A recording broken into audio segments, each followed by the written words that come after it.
먼저 바쁘신 중에도 미래복지경영 2023 다양성 통합 합산 프로그램에 참여해 주신 모든 여러분께 감사를 드립니다. 우리 단체는 모두가 행복한 시민복지사회를 만들기 위해서 최상의 거버넌스를 가지고 있는 여러 가지 복지 욕구에 부응하고자 설립되었습니다.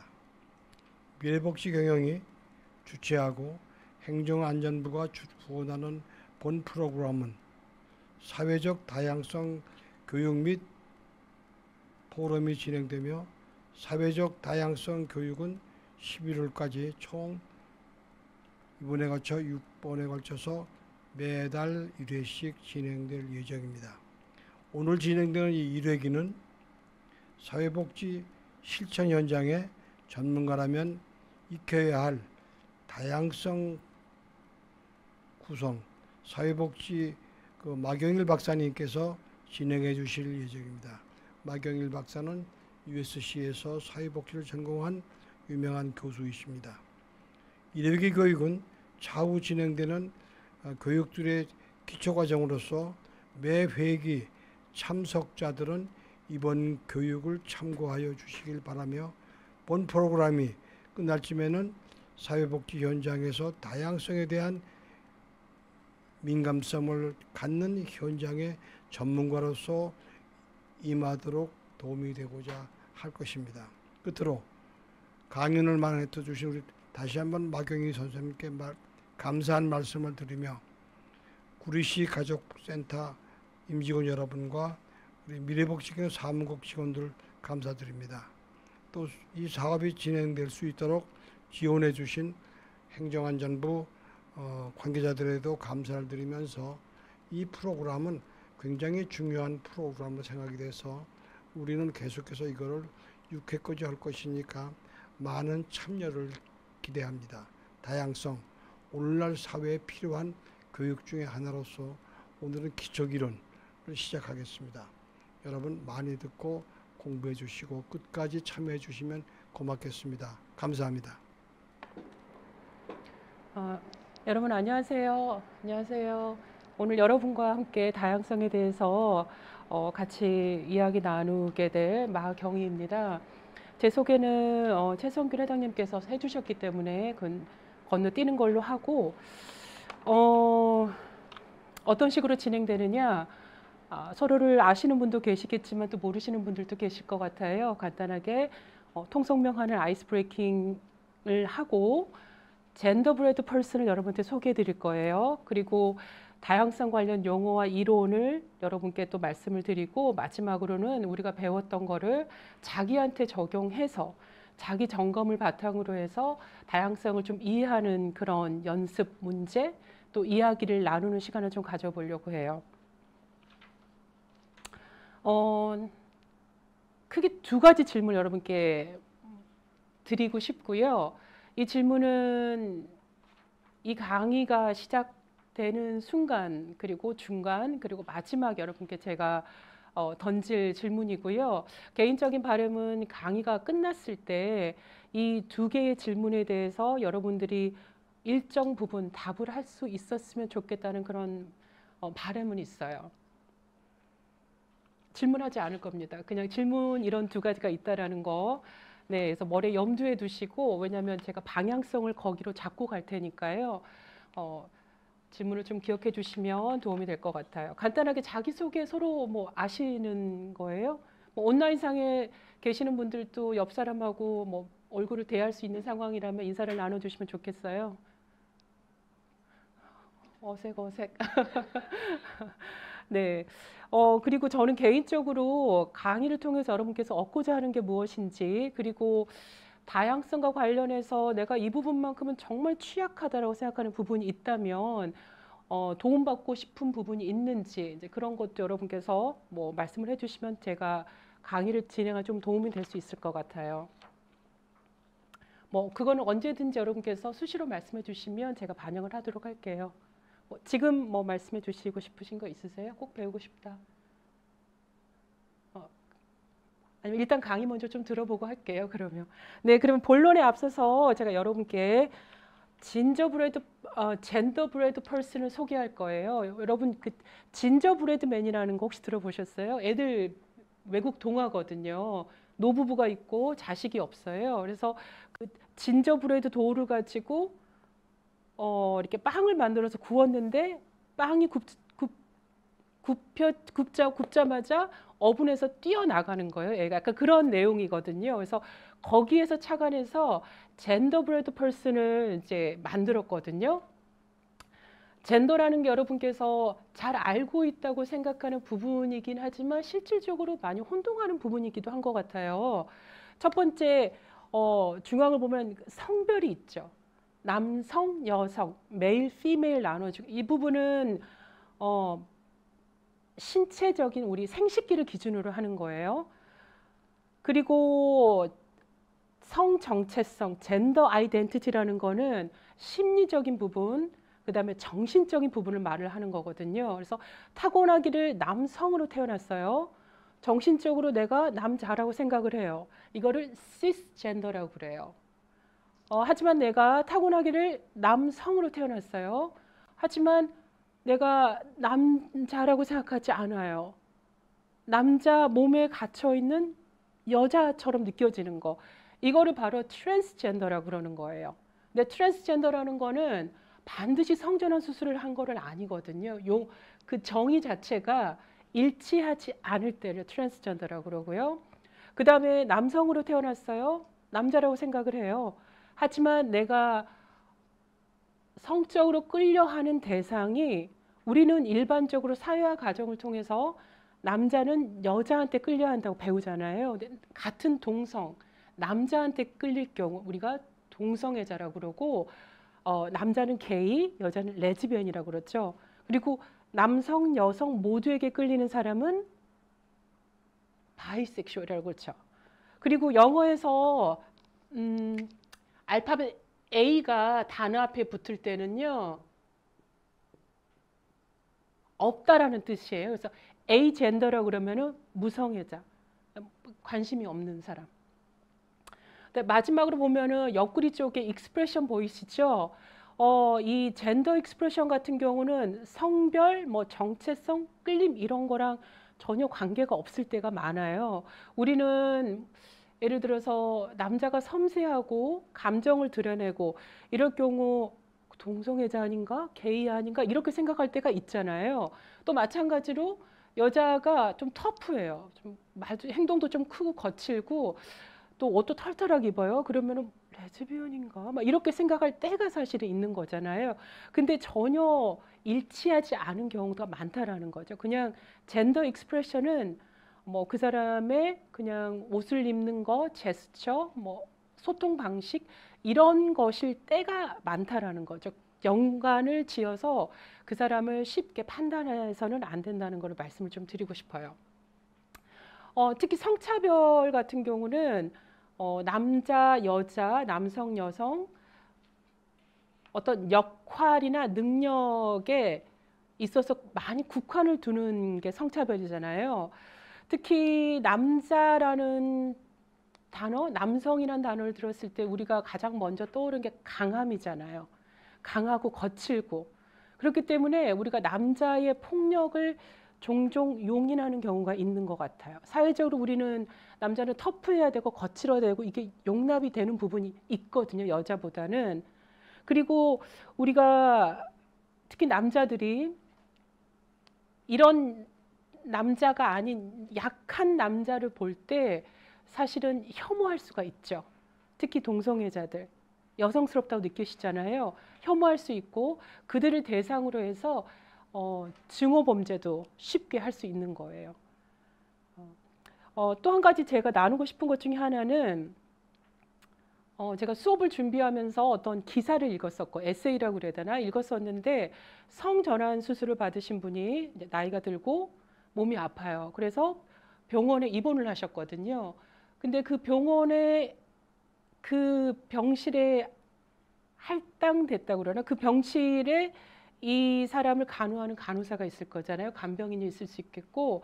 근데 이제 뭐 기저귀도 갈아야 되고 몸도 닦아야 되는데 이 간호사가 굉장히 힘들어하는 거. 이 사람 근처에서 간호를 하는 거를 굉장히 힘들어하는 그거를 이제 고스란히 누워서 지켜볼 수밖에 없잖아요. 근데 사람 감정은 사실 쉽게 전이가 되거든요. 그래서 굉장히 괴로웠었다는 그런 본인의 경험을 썼던 그 글을 읽었어요, 제가. 근데 사회복지사는 우리 사무실로 그 어떤 누구가 들어와도 일차적으로 상담, 대응을 할 수 있는 능력을 갖춰야 되잖아요. 그리고 돕고자 하는 마음을 가져야 되잖아요. 그래서 물론 이 방송을 듣는 분들 중에서 또 이 자리에 와 계시는 분들 중에서 나는 그 인구 계층은 별로 관심 없고 일할 확률이 없어. 이렇게 장담하실 수 있는 분들도 계시겠지만 사회복지사의 어떤 역량 개발 부분의 면에서 여러분께서 한 번쯤 고민을 해보셨으면 좋겠어요. 내가 그 입장이었다면 과연 나는 어떤 행동을 취했을 것인가? 여기까지 이해 가시죠? 그럼 젠더 브레드 펄슨은 이렇게 넘어가고 그 다음에 다양성 과목 같은 경우는 한 70% 정도는 자기 내면을 들어보는 그런 과정이 필요하거든요. 그리고 그 내면에 있는 내가 기존에 알지 못했던 내가 가지고 있던 편견들, 고정관념들 그것들을 하나하나 확인해 가면서 바로잡는 것이 사실은 다양성 과목이 목표로 두고 이고 있는 부분이기도 해요. 근데 이제 너무 안전지대에 있다라는 거는 새로운 정보가 들어오지 않고 있다라는 거예요. 그냥 기존에 있는 거를 그냥 그대로 유지하고 있다라는 거고, 근데 이럴 경우는 전혀 다양성 관련해서 제대로 된 학습이 이루어지지 않다라고 보셔야 되거든요. 혹시라도 이 과목을 듣다가 아니면 이 과정을 듣다가 내적으로 불편하거나 혼란하거나 아니면 짜증과 분노를 느꼈을 때 이거를 그냥 감정으로 치부하는 것이 아니라 내가 왜 이런 감정을 느끼는지 내적으로 그리고 이런 감정을 유발하는 요인은 무엇인지 여러분께서 그거를 붙들고 고민하셔야 될 것 같아요. 여러분께서 그 고민을 마치셨을 때 아마 다양성에 민감한 그런 사회복지사로 성장하시지 않으셨을까 그런 생각이 드네요. 핵심 용어로 좀 정리를 해볼게요. 일단 정체성은 다양성에서 노른자예요. 반드시 아셔야 되거든요. 정체성이 뭔가요? 혹시 안경 쓰신 선생님 혹시 말씀해 주실 수 있어요?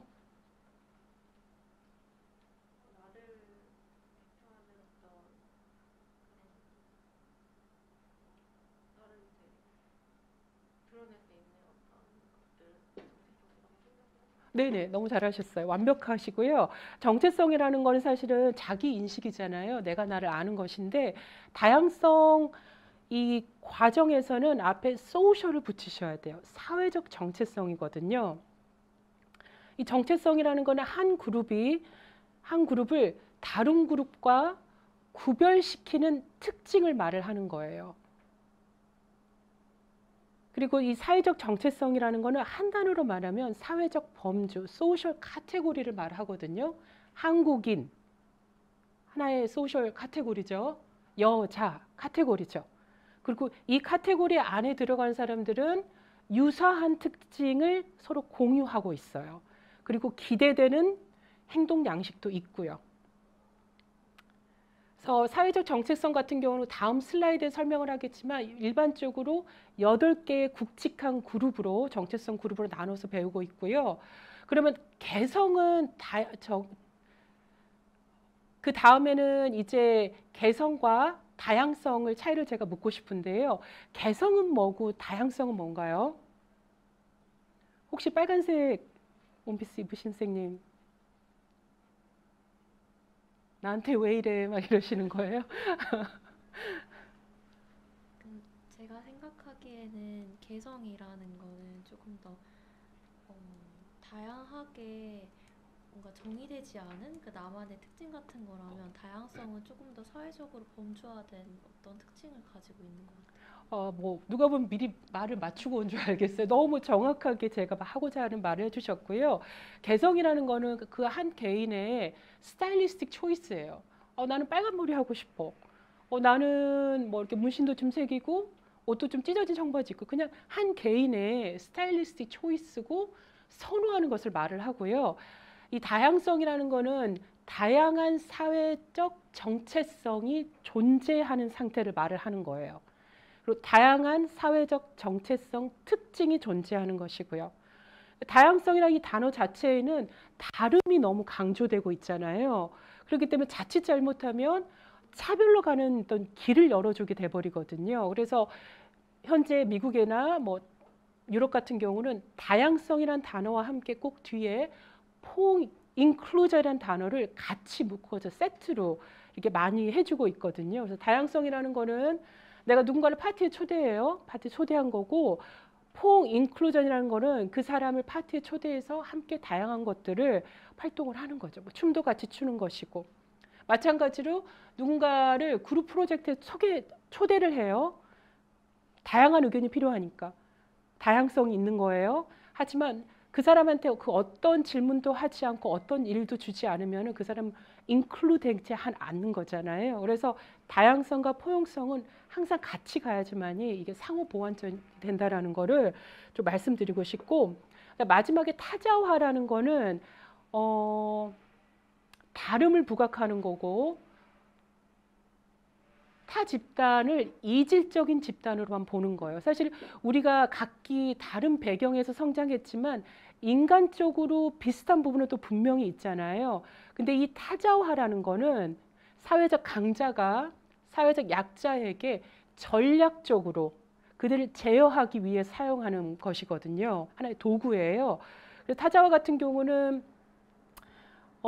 심지어 극단적인 경우는 뭐 타 그룹이 너무나 다르기 때문에 심지어 온전한 사람이 아닌 것처럼 이렇게 만들 때도 있거든요. 열등하고 가치가 떨어지고. 근데 심지어 극단적인 경우는 심지어 사람이 좀 완전하지 않은 사람 아닌가 이렇게 극단적으로 보는 경우도 있고요. 여러분께서 사실은 잘 들어보셨을 텐데 오리엔탈이란 단어 아시죠? 예, 오리엔탈 소스도 들어보셨을 거예요. 샐러드 할 때 오리엔탈이라는 단어는 사실은 그 서방 그 제국주의 시대 때 아니면 그 식민지 때 그 사람들이 아시아에 왔잖아요. 근데 아시아 사람들이 너무 순수한 거예요. 이게 좋은 의미에서 순수한 게 아니라 문명 영향을 전혀 받지 않은 미개한 그런 순수함을 말하는 거거든요. 그래서 우리하고는 본질적으로 저 사람들은 다르다. 그렇게 해서 만들어 놓은 단어가 오리엔탈이라는 단어인 거예요. 그렇기 때문에 우리는 저 사람들을 정복해도 되고, 왜냐하면 그래야지만 우리가 그 사람들 교화시킬 수 있는 거잖아요. 그래서 오리엔탈이라는 단어도 마찬가지로 타자와의 예가 될 수 있겠고, 또 우리가 자주 쓰는 유색인종이라는 단어 있죠. 유색인종이라는 단어는 백인을 가지고 유색인종이라 하지 않아요. 사회적 지배계급인 백인이 이 나머지 사람들을 유색인종이라고 한꺼번에 그룹화 지어서 말을 하는 거예요. 그렇게 되면 그 그룹 안에 있는 사람들은 각자 개성이 있고 특징이 있지만 그런 것들이 다 없어지게 되는 거죠.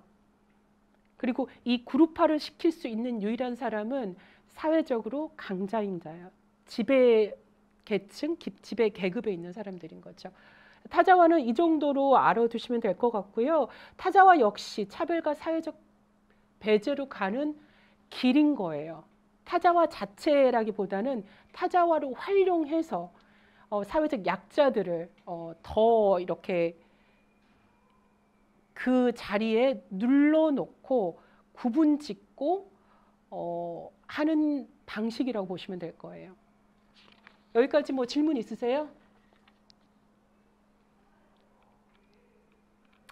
자, 사이트 정체성 8개예요. 한번 쑥 훑어보시고요. 여기다가 이제 차별을 가하면은 인종주의가 되는 거고, 그 다음에 장애인 차별, 계급 차별, 종교적 억압, 성차별 이렇게 되겠죠. 그 다음에 문화, 민족성, 인종에 대해서 말을 하고 싶은데요. 문화라는 거는 사실 어떤 특정 커뮤니티가 중요하게 생각하는 지식, 행동 양식, 신념, 그리고 창조물, 이 모든 것들을 다 아울러서 사실 문화라고 그러죠. 그 문화의 특성은 이러한 것들이 한 세대를 통해서 다음 세대로 전달된다라는 특징이 있고, 그 세대가 전달할 수 있는 능력이 얼마만큼 갖춰 있는가에 따라서 이 내용 역시 줄 수도 있고 늘 수도 있겠죠. 이 문화를 바탕으로 하는 것이 민족성이에요. 에스니스티라고 그러고, 인종이라는 거는 신체적 특징만을 가지고 말을 하는 거예요. 그래서 만약에 저를 제가 누군가한테 소개한다면 저는 인종적으로, racially 저는 에이시안이에요. 하지만 민족성의 관점이 있어. ethnically 저는 코리안이 되는 거예요. 그리고 미국에 있는 흑인들 같은 경우는 racially black이에요. 하지만 ethnically는 African American이 되는 거예요. 그리고 뭐 미국에 이민 가신 분들, 이민 간다고 피부색이 변한 건 아니죠. 똑같이 racially는 Asian이 되지만 ethnically는 Korean American이 되는 거예요. 그래서 민족성은 문화를 바탕으로 하는 것이고, race라는 인종은 신체적 특징을 바탕으로 하는 거예요. 우리가 백인이라는 이 화이트라는 단어 있잖아요. 이 단어가 쓰여진 지가 17세기 말이에요. 그러니까 제대로 쓰여진 거는 18세기부터 시작됐고, 영국 사람들이 미국으로 이주하죠. 그리고 정착하는 과정에서 이 백인이라는 화이트 레이스가 만들어졌고, 그리고 우리가 항상 흑인들을 생각하면 노예라고만 생각을 하잖아요. 사실 그건 아니거든요. 이 아프리카에서 흑인들이 돈을 받고 계약직으로 계약을 해서 미국으로 건너와서 일을 하고 그 계약이 끝나면 자유신분이 되는 거예요. 그래서 처음부터 모든 흑인들이 노예가 됐던 건 아니고, 미국이란 나라가 만들어지는 과정에서 이 인종이 부각되면서 한쪽은 지배계 그룹이 되고 다른 쪽은 그 종속되는 그룹이 되는 과정에서 이렇게 만들어지는 거예요. 그러면 그 전에 화이트는, 백인들은 자신들을 뭐라고 소개했냐? 저는 유럽계 사람이에요. 아니면 저는 유럽계 조상을 가진 사람, 이런 식으로 말을 했지. 그리고 당시에는 종교가 사람을 구분하는 가장 큰 카테고리이기 때문에 인종이 중요하지 않았었거든요. 하지만 시간이 지나면서 새로운 것들이 사회적으로 만들어지고, 그 과정에서 지배 그룹과 피지배 그룹이 나눠지는 거죠. 흥미롭지 않나요? 저만 잠깐 흥미로웠나 봐요. 자, 그러면 이제 문화적 영향 많이 들어보셨죠? 이것도 저만 들어봤나? 많이 들어보셨죠? 그러니까 설명을 제가 하진 않을 거예요. 근데 이 컴피턴스란 단어 있죠. 이 컴피턴스란 단어는 사실은 그 안에 마스터리라는 뜻이 들어있어요. 근데 우리가 타 그룹의 문화를 마스터할 수 있는 게 가능한가요? 불가능하죠. 거기에는 문화적 겸손함이 결여되어 있는 거예요. 그래서 한 20년 전부터 사실 문화적 역량이라는 단어 대신에 문화적 대응성이라는 단어를 쓰기 시작했거든요.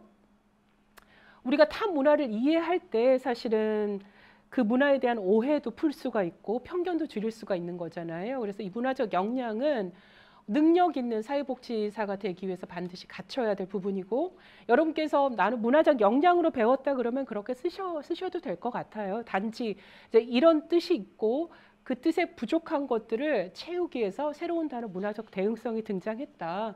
이렇게 알아두시면 될 겁니다. 그다음에 다음에 고정관념, 편견, 차별이 있어요.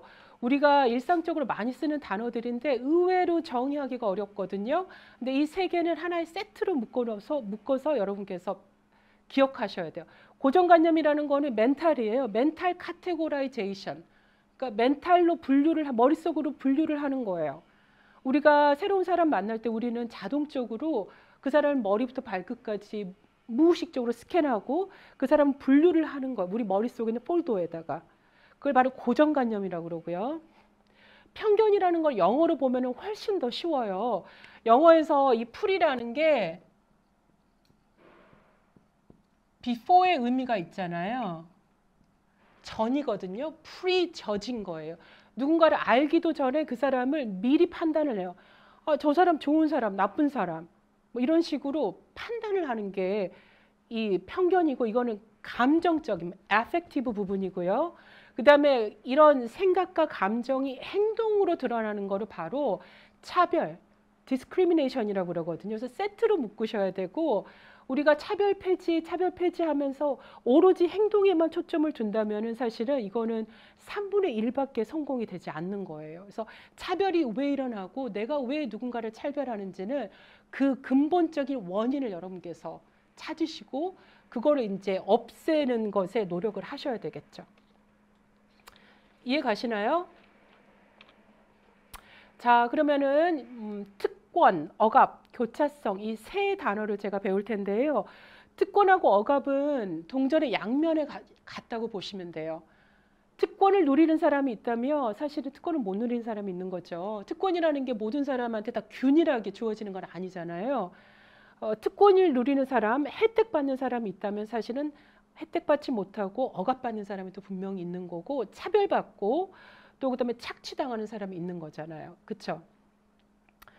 특권이라는 거는 간단하게 말하면 혜택 받는 집단에 내가 속함으로써 노력하지 않고 자원에 액세스할 수 있다라는 거예요.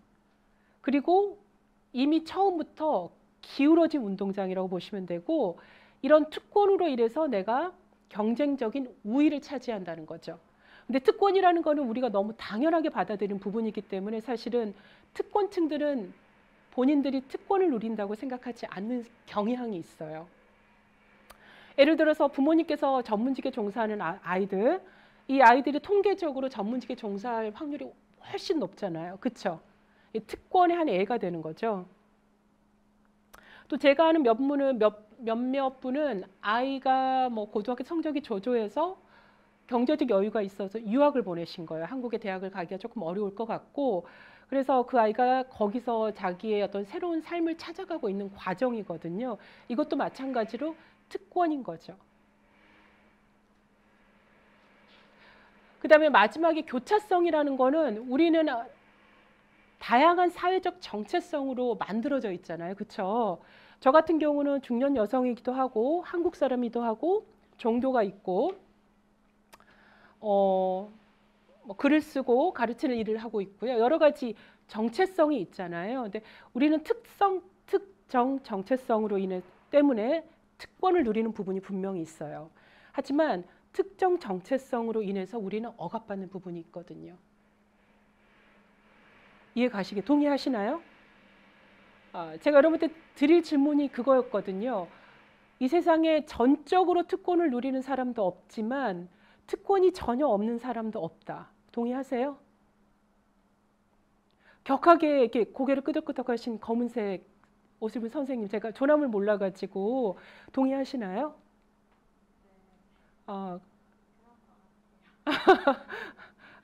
뭐 혼자만 알고 계시고 싶으신가 봐요. 설명을 좀 왜 그렇게 생각하는가 설명해 주실 수 있어요?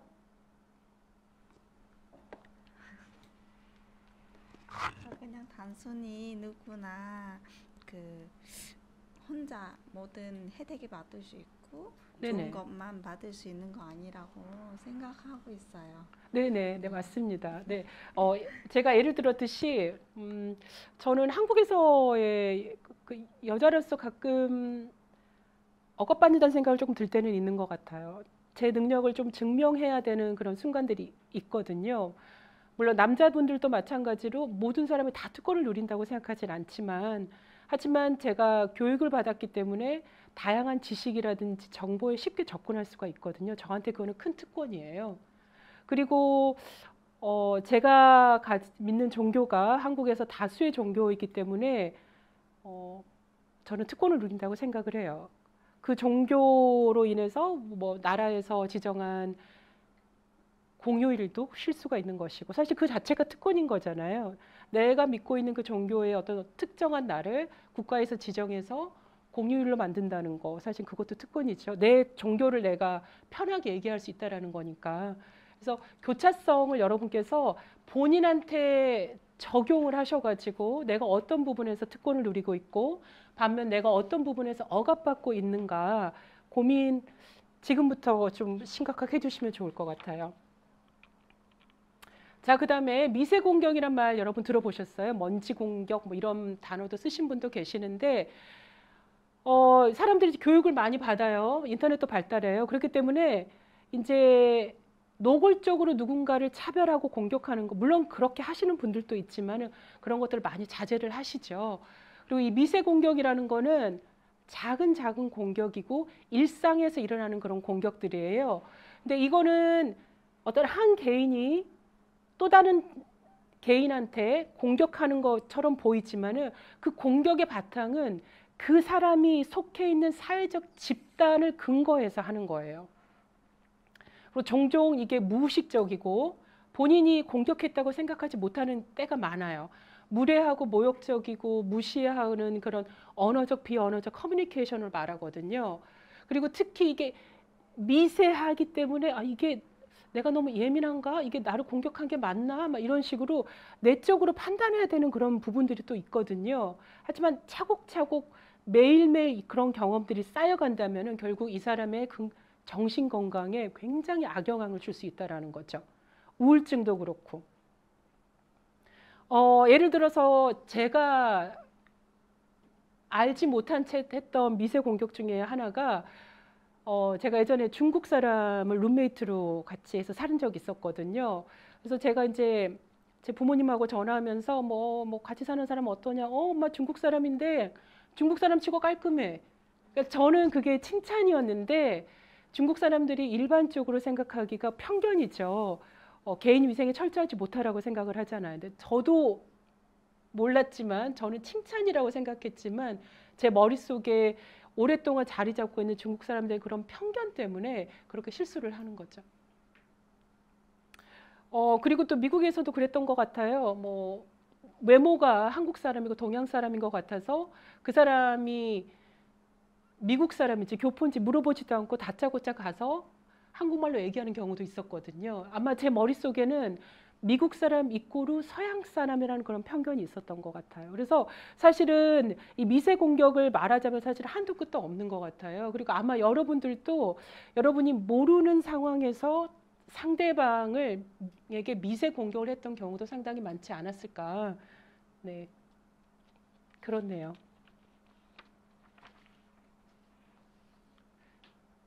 뭐 이해 가세요? 네, 여기까지 뭐 괜찮으세요? 자, 그다음에 사회정의. 사회정의는 여러분께서 다 아시니까 뭐 굳이 제가 깊게 들어가지 않을 거고요. 뭐 사회정의라는 거는 결국은 사회적 배제가 없는 거잖아요. 물론 이제 특정 목적을 가지고 배제하는 경우가 있죠. 뭐 적절한 애인지는 모르겠지만 장애인 파킹랏에 일반인들이 할 수는 없잖아요. 뭐 그거는 당연히 해야 되는 것이지만 뭐 기회 균등이라든지 뭐 교육을 다 받아야 되지만 예를 들어서 다문화 가정의 아이라고 해서 교육을 받지 못한다거나 뭐 이렇게 되는 경우 공정하지 못하잖아요. 그래서 사회정의는 인클루전 또는 공정성의 개념에 비춰서 여러분 이해하시면 되고 그다음에 사회정의의 목표는 총 4가지가 있거든요. 한번 읽어보시면 될 것 같아요. 어렵지 않죠? 네. 그리고 잠깐 쉬어가는 의미에서 여러분 시각적으로 평등과 공평, 형평성에 대한 그림을 제가 좀 보여드렸거든요. 때로는 우리가 모두에게 동일하게 무언가를 줘야 될 때도 있지만 때로는 그 사람의 상황을 고려해서 부족한 사람에게 더 많이 지원하는 그런 역할도 해야 되는 것이고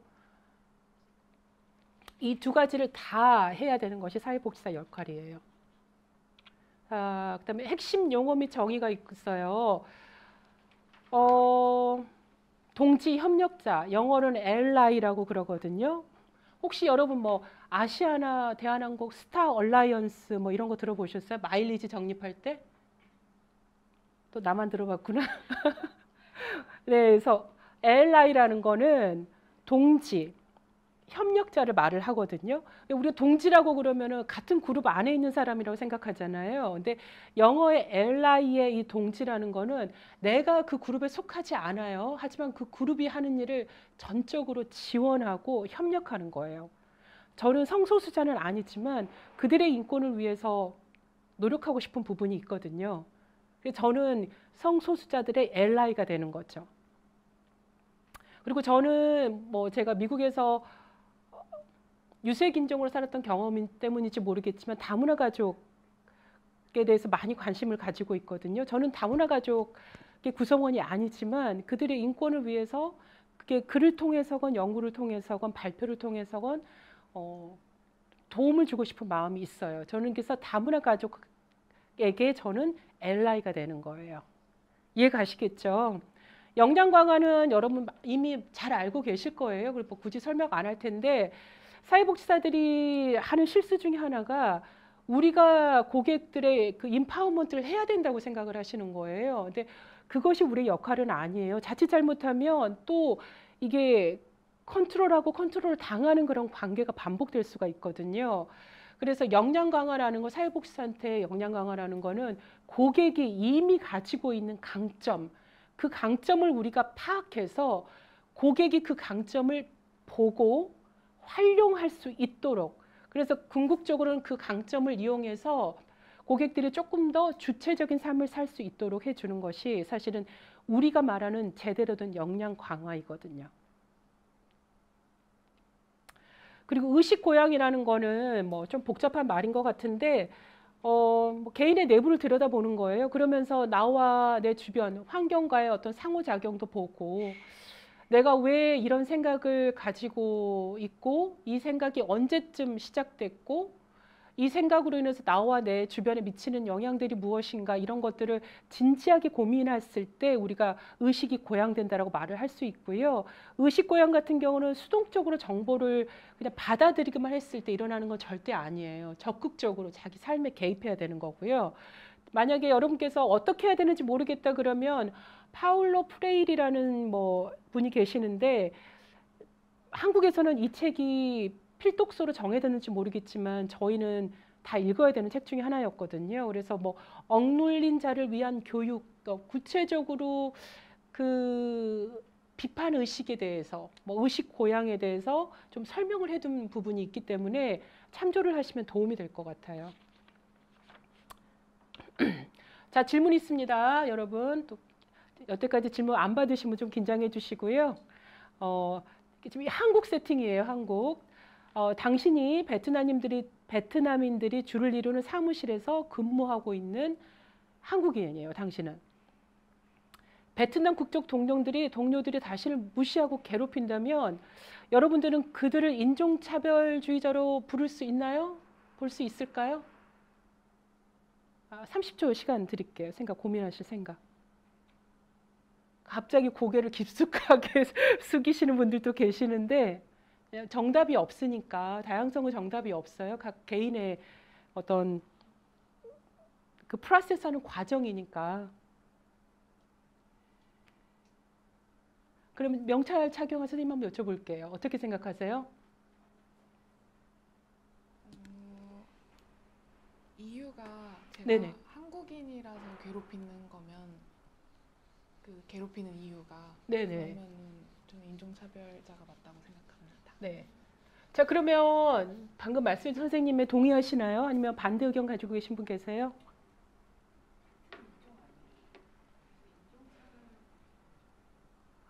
레이스가 같은 에이시안이니까 민족성은 다르지만, 네.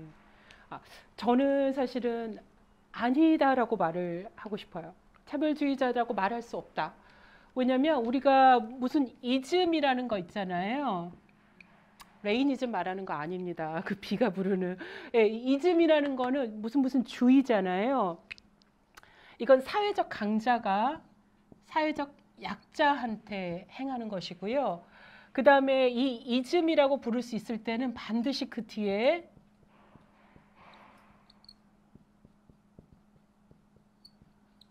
시스템과 히스토리가 같이 있어야 돼요. 시스템이라는 건 사실은 정책, 법, 이런 제도적인 걸 말을 하는 거거든요. 그래서 그냥 저는 이 상황을 뭐 성격이 좋지 않는 그런 동료들하고 일을 했다 정도로 아마 얘기를 하고 싶어요. 우리가 인종차별이라고 했을 때는 약자가 강자를 차별하는 거는 인종차별 이즘이라고 말할 수 없거든요. 우리가 이즘이라고 붙일 수 있을 때는 사회적 지배그룹, 비록 이 사무실에서는 우리가 다수는 아니지만 한국 사회를 이끌어가는 한국 사람에서 우리는 사회적 강자는 분명하잖아요. 그래서 사회적 강자가 약자에게, 사회적 강자가 소수 그룹에게 하는 것이고 그 뒤에는 반드시 시스템이 있어야 돼요. 개인 대 개인으로 그냥 나한테 무례한 걸 말을 하는 게 아니라 시스템이 뒷받침하고 있는 것이고 그 사람이 나를 차별했다면 그 차별 행동을 가능케 하도록 하는 시스템이 분명히 존재하기 때문인 거예요. 의견을 나눠주셔서 너무 감사합니다. 네. 자, 다음에 넘어갈게요. 이제 관련 이론은 제가 총 4가지만 뽑았어요. 혹시 이 중에 여러분 이미 알고 있다는 뭐 이론 있으신가요? 여러 다양한 이론이 있는데 그냥 개인적으로 제가 좀 와닿는 이론을 4개를 좀 뽑았고요. 만약 여러분께서 뭐 더 추가하고 싶다 그러면 여기다가 제가 하나 더 그걸 추가해서 다음 강의를 할 생각이고요. 사회 정체성 이론이라는 거는 그룹 베이스예요. 제가 말했듯이 우리는 새로운 사람을 보면 그 사람을 우리가 분류를 한다고 그랬죠. 멘탈 카테고리라이제이션이라고 그래서 우리 머릿속에 있는 폴더 안에 넣거든요. 근데 나랑 비슷한 사람 같아. 나랑 비슷한 특징을 가진 사람이야. 그러면은 우리 인싸, 아싸 그렇잖아요. 인 그룹에 넣고 나랑 다른 것 같아. 그러면 아웃 그룹에 넣는 거예요. 근데 사람 심리라는 게 심리적으로 사람들은 내가 속하는 그룹을 높이 평가하는 경향이 있어요. 그리고 우리는 높은 자존감을 갖고자 하는 경향이 또 있거든요. 그렇기 때문에 내가 올라가려면은 사실은 내가 포함되지 않는 그룹의 사람들을 낮추는 게 하나의 방법이잖아요. 그렇기 때문에 사회 정체성 이론은 사회 차별을 설명할 때 항상 인용되는 이론 중에 하나예요.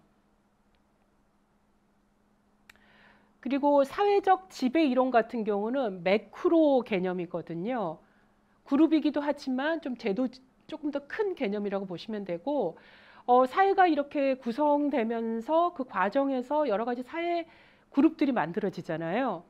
근데 그 그룹들이 이 사회가 조직화되는 과정에서 지배 그룹이 생기고 그 아래 뭐 종속 그룹, 뭐 피지배 그룹이 생기게 되거든요. 이게 자연스럽다는 거예요.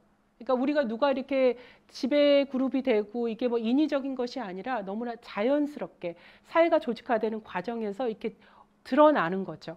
그리고 지배 그룹은 더 좋은 자원을 더 많이 갖게 되는 거죠. 뭐 모든 그룹들이 공평하게 자원을 나눠 가지면 좋겠지만 현실은 그렇지가 않잖아요. 그리고 사회적 지배 이론의 특징 중에 하나는 이 지배 그룹이 사라지더라도 사실은 그와 유사한 지배 그룹이 사실 또 등장해서 이 구조가 계속 유지된다라는 거죠. 약간 좀 맞는 예문인지 모르겠지만 약간 사이비 종교가 사라져도 그 비슷한 아류들이 늘 항상 이렇게 나오는 그런 거 있잖아요. 약간 그렇게 뭐 설명을 해도 될지는 모르겠지만 약간 그런 부분처럼 계속 유지가 되는 거예요. 그리고 특히 사회적 지배이론 같은 경우는 그룹 기반의 그 계층 구조가 사회 안에서 총 3개가 있는데 하나는 나이가 있고 전 세계 어디를 가도 이거는 맞는 것 같아요. 어른이 아이들보다 훨씬 더 많은 힘과 자원을 누리게 되는 건 사실이죠. 그리고 또 하나는 남자가 일반적으로 여자보다는 더 많은 힘을 가지고 물론 이제 모계 사회인 것도 분명히 있죠. 근데 대부분 일반적으로 우리는 이제 부계 사회에 살고 있으니까 그렇게 되고 나머지는 이제 인위적인 것들이라고 그래가지고 뭐 인종, 종교, 뭐 국적, 섹슈얼리티가 있는데 이제 그 사회마다 이게 조금씩 다를 수가 있는 거고 이렇게 총 3가지로 구분을 해놓고 있고요. 상징적 상호작용 같은 경우는 우리 사람들은 상징 매체를 통해서 상징을 통해서 상호작용을 한다라는 거예요. 그 상징에는 뭐 언어도 되고 글도 되고 뭐 기호도 들어가고 음악도 들어가고 이미지도 들어가고 다 포함되잖아요. 우리가 예를 들어서 뭐 병원에 파란 그 상징을 보면 저기가 병원이라는 거 알잖아요. 그렇듯이 이런 상징을 통해서 우리는 서로 상호작용을 하고 이 상징을 통한 상호작용을 통해서 우리는 타인이 무슨 생각을 하는지 그 사람의 시각과 관점 그리고 그 사람의 세계관을 알 수 있다라는 거고, 마찬가지로 우리의 관점과 세계관 역시 이런 상호작용을 통해서 형성이 된다라는 거죠. 상징적 상호작용이 가장 많이 드러나는 곳이 사실은 저는 미디어라고 생각하거든요. 잡지, 광고. 미의 기준을 볼 수 있는 것이 사실은 그 여성 잡지인 것 같아요. 여자들은 깡말라야지만이 아름답다라고 언제부턴가 이렇게 그런 메시지를 보여주고 있는 것이고, 우리는 어릴 적부터 굶는 연습을 하는 것 같아요. 근데 정말로 주변에 아주 초등학생들도 다이어트를 한다는 거를 듣고 저는 좀 놀랍긴 했었거든요. 그래서 잡지나 광고를 통해서 저희는 이제 어떤 것이 아름다운가, 어떤 것이 멋진가.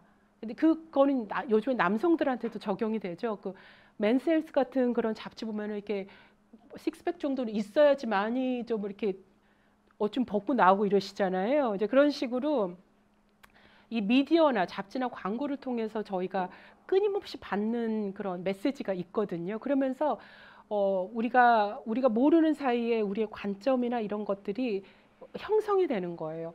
제가 작년에 다양성 관련해서 글을 쓰다가 뭐 조사해 본 것들 보면은 그 다문화 가족, 그 외국인 노동자들 관련해서 늘 항상 범죄와 연관지어서 방송이 많이 나가더라고요. 신문도 그렇고, 그 다음에 뭐 방송 뉴스도 그렇고요. 그래서 뭐 마약 공급책, 뭐 마약 밀수입, 뭐 이런 식으로 해서 외국인 노동자들하고 연관지어진 기사들이 점점 더 많아지고 있더라고요. 그래서 그것들을 우리가 비판적 사고 없이 받아들이게 된다면 우리는 모든 외국인 노동자들이 그렇게 범죄와 연관이 됐거나 아니면 마약을 공급한다거나 그렇게 단정 지을 수 있다라는 거잖아요.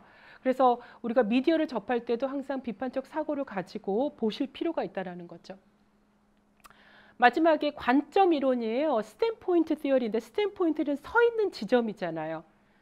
내가 사회의 어떤 소셜 로케이션이거든. 어디에 서 있냐에 따라서 내가 접근할 수 있는 지식과 정보가 다르다는 거죠. 예를 들어서 뭐 교탁 바로 앞에 선생님 보면서 공부 열심히 하는 친구는 선생님 말씀은 잘 들리겠지만 맨 뒤쪽에 앉아 있는 친구는 선생님도 보고 그 앞에 있는 친구도 보고 다른 반 친구들도 보잖아요. 그래서 관점이 더 넓거든요. 그래서 우리가 보통은 사회 지배 계급들이 그 사회에 대해서, 문화에 대해서 잘 안다고 착각을 하시지만 사실은 우리 주변 소수자분들, 약자들이 훨씬 더 그 사회 전반에 걸친 어떤 이슈나 문화도 더 잘 알거든요. 왜냐하면 그 사람들을 생존하기 위해서는 이 메인스트림 컬처가 있죠. 그 주된 언어, 주된 문화를 알아야 되지만 또 자기들만의 문화도 알아야 되거든요.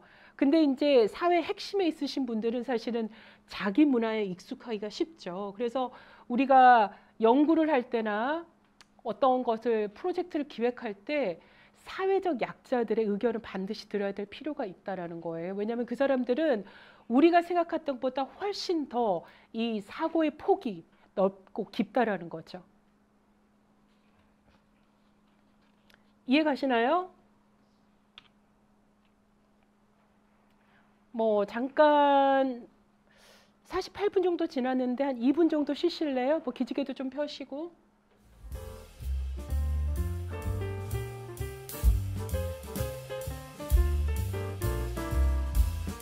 자, 이제 이즘으로 들어갑니다. 그 모든 주의, 모든 이즘은 사회화 과정을 통해서 학습되는 거거든요. 제가 다음 슬라이드에 사회화 과정이 어떻게 이루어지는지 그림으로, 그 다음에 또 글로서 설명을 제가 드릴 거고요. 그 다음에 부정적인 고정관념에 의해서 영속된다, 지속되는 것이고, 이게 모든 이즘, 모든 차별주의, 이거는 통제와 지배를 목적으로 하는 거예요. 그러니까 현상 유지인 거예요. 지금의 이 제도가 그대로 유지되기를 바라는 사람들이 사실은 이 이즘을 지지하고 만들어내는 거죠. 여러분 질문 하나 할게요. 그러면 자, 고정관념이 부정적인 고정관념만 있나요?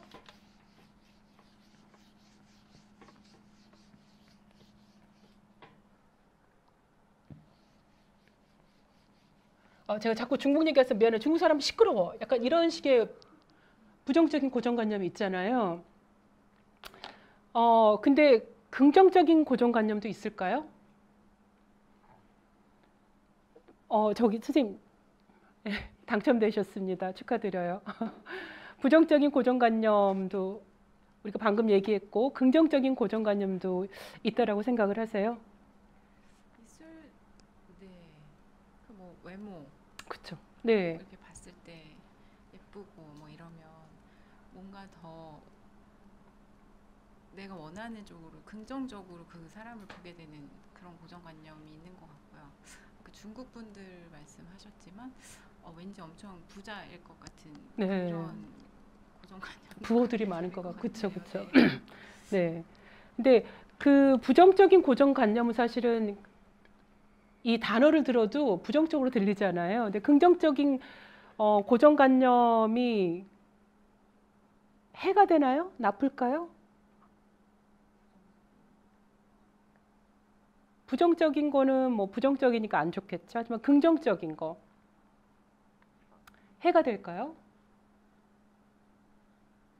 어떻게 받아들이냐에 따라 다르지 않아요? 그게 그 사람한테는 안 좋을 수도 있고 그게 부담스럽거나 아니면 내 자신이 아니라고 생각하는데 남은 그렇게 보는 거니까 그걸 어떻게 받아들이고 상호작용하는지에 따라 좀 다를 것 같아요. 네네, 맞아요. 긍정적인 고정관념 역시 사실은 누군가를 어떤 틀에 넣는 거잖아요. 그래서 그 사람이 가지고 있는 개인적인 잠재력이라든지 능력을 보는 것이 아니라 어떤 틀 안에 넣고 이 틀 안에 그 사람을 사실 가두는 것이 이렇게 부정적이든 긍정적이든 고정관념이 하는 일이잖아요. 그래서 사실은 긍정적인 고정관념도 사실은 우리한테 해가 된다고 보면 맞지 않을까 하는 제 생각이에요. 제가 자꾸 뭐 미국 얘기를 해서 좀 그렇지만 미국에서 공부할 때 아시아인들이 굉장히 근면 성실하다는 거, 그 다음에 아시아인들이 또 굉장히 수학, 통계 능하다고 이렇게 생각을 많이 하시더라고요. 뭐 수학 박사 막 이래가지고 제가 되게 저는 이렇게 제 취약한 부분이 뭐 특히 통계 같은 경우는 저는 취약해서 그 튜터를 제가 고용해서 이렇게 개인 교습을 좀 받을 정도로 좀 어렵더라고요. 처음 접했기 때문에. 근데 사람들이 계속 저한테 와가지고 경이와 통계 좀 알려달라고 하는데 너무 힘든 거예요. 근데 그 사람들은 정말로 긍정적인 고정관념, 아시아인들에 대한 긍정적인 고정관념을 가지고 저를 대한 거잖아요. 사실은 이게 일치하지 않을 때도 상당히 곤욕스럽거든요. 왜냐하면 나는 그 카테고리 안에 그들이 생각하는 아시안이라는 그 그룹의 특성에 맞지 않는 부분도 분명히 있는 거잖아요. 그래서 긍정적인 고정관념, 부정적인 고정관념 여러분께서 일단은 모두 다 해가 된다라고 출발을 좀 해주시면 될 것 같아요. 자, 다음 미세 공격, 뭐 트리거가 뭐예요? 뭐 이렇게 방아쇠를 당기는 걸 트리거라고 그러죠. 그래서 정의는 제가 이렇게 영어 학문을 다 놨고요. 트리거 같은 거는 감정적인 그런 반응을 불러일으켜요. 그리고 다음 문장 가게 되면은 제가 트리거의 예를 하나 들어놨거든요. 난 다름을 모르겠어. 나한테 사람은 다 똑같아. 저는 되게 이 말이 불편하더라고요. 두 번째로, 여자가 몸에 꽉 낀 옷을 입으니까 당하는 거지. 그러니까 여자는 정숙해야 되고 그런 옷을 입어서는 안 되는 것이고 그렇게 입었을 때는 본인 스스로가 자초하다라는 그런 메시지가 깔려 있는 거잖아요.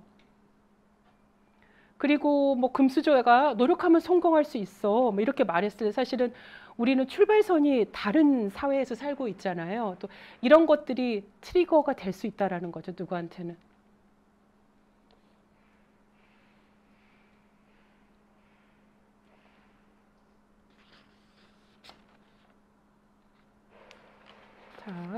자, 그럼 약간 트리거 워크시트를 제가 마련했는데요.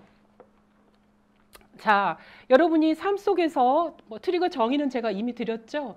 근데 저희가 이 앞에 용어하고 이론을 다 거의 커버를 했기 때문에 이제 우리한테 어떤 식으로 적용을 할 것인가를 지금 하나씩 맛을 좀 보고 있거든요. 여러분이 언제 트리거가 되는지 한번 써보세요. 그리고 여러분이 트리거가 될 때 가장 일반적인 반응은 무엇인지, 그리고 여러분의 사회적 정체성에 따라서 트리거에 반응하는 방식이 다른지, 그리고 마지막으로 사실 트리거라는 게 늘 항상 감정적인 반응을 일으키거든요. 내가 더 효과적으로 트리거에 반응을 할 수 있었는데 그렇지 못했다면 왜인지, 아니면 어떤 식으로 더 효과적으로 반응할 수 있을 것인지.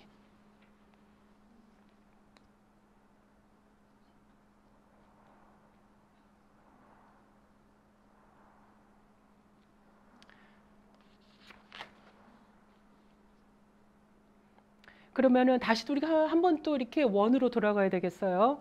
자, 검은 옷 입으신 선생님, 죄송해요. 제가 성함을 몰라서 계속 이렇게 옷으로만 하는 건데, 영광 당첨돼 너무 좋잖아요. 내 의견을 이렇게 말할 수 있는 기회가 있다라는 게 전 너무 좋거든요. 그래서 혹시 어떤 말들이 트리거가 되나요? 그런 경험이 있으신가요? 저희는 그냥 저 베트남 사람이거든요. 네네네. 그래서 그냥 베트남 사람이니까 한국말 못한다. 네, 그리고 자녀 양육에 관련해서 엄마한테 말고 아빠한테 연락하는 경우가 있었어요. 네.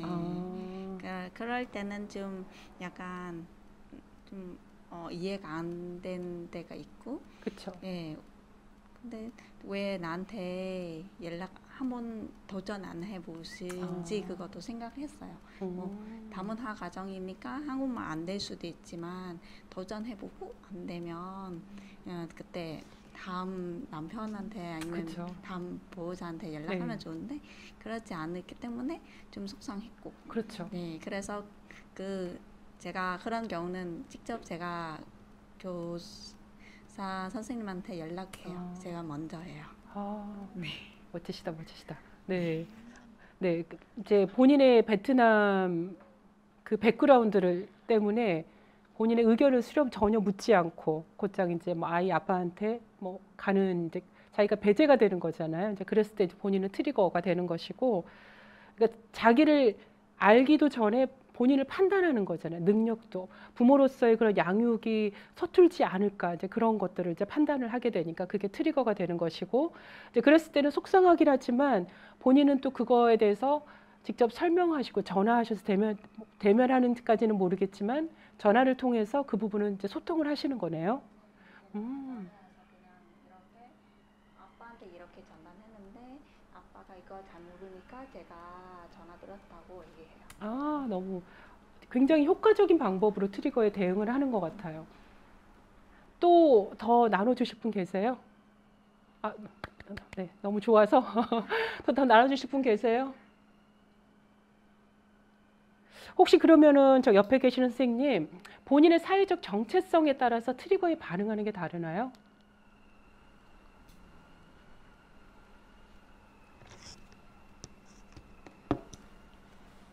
우리는 여러 가지의 사회적 정체성을 가지고 있잖아요. 그래서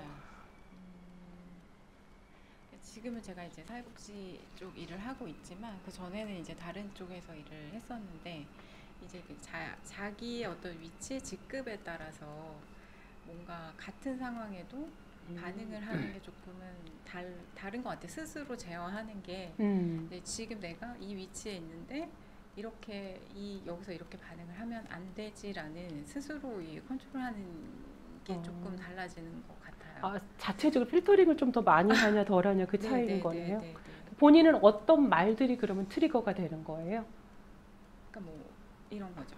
너 이거 못하지. 이제 이렇게 건드려지면 이제 뭐 신입사원 이렇게 있을 때는 네, 저 몰라요. 뭐 이렇게 할 수 있는데 이게 이제 어느 정도 이 위치와 이 직급이 있을 때 누군가 옆에서 이제 그런 말들을 하면 이게 딱 건드려지면서 반응이 좀 부정적으로 나가죠. 네네. 근데 본인의 능력을 네, 알기도 전에 전에 평가하고 이제 하는 얘기들이니까 네네. 그런 것 같아요. 네. 그리고 대응할 때는 감정적으로 대응하기보다는 그냥 자체적으로 필터링을 하고 뭔가 이렇게 문제를 일으키지 않으려고 하는 그런 대응 방식을 선택하시는 거네요. 그럼 한 명만 더 들어볼게요. 이쪽 팀에서요. 선생님. 본인은 어떤 때 이렇게 트리거가 되고 또 트리거가 됐을 때 일반적인 반응은 어떻게 되나요? 일단은 저는 이제 결혼을 하고 아이가 있는데 이제 기혼이라서 이제 아줌마들은 다 그래 약간 이런 식의 말을 들었을 때 그런 게 조금 이제 있을 수 있고요. 그리고 이제 네. 그리고 이제 저도 이제 여기서 이제 다양한 나라의 이제 국적 가지는 어머님들을 뵙는데 이제 아시안 쪽에 이제 어머님들은 자주 보니까 이제 그런 게 없는데 이제 저 이제 아프리카 쪽이나 이렇게 어머님들은 괜찮아도 아버지를 뵀을 때 이거를 이제 선뜻 이제 거리감이 이제 처음 뵙는 분한테는 아직도 있는 것 같다? 뭐 이런 생각이 들어서 그런 게 조금 있지 않나 제가 제 나름대로의 그런 게 그렇게 생각을 합니다. 일단 본인은 뭐 기혼자기 때문에 내가 누군지 아무런 상관없이 없고 그냥 아줌마라는 그런 좀 싸잡아 표현이 좀 그렇긴 하지만 거기 안에 넣어가지고 표현이 너무 고급졌나요? 싸잡아가지고 아줌마라고 이렇게 해가지고 부를 때 본인이 트리거가 된다라는 거죠. 왜냐면 나는 그들이 생각하는 사람이 아니잖아요. 다른 특징을 가지고 있는 사람인데 그래서 항상 우리가 보통 그룹 베이스로 돼서 나를 평가할 때 트리거가 되는 부분이 많거든요.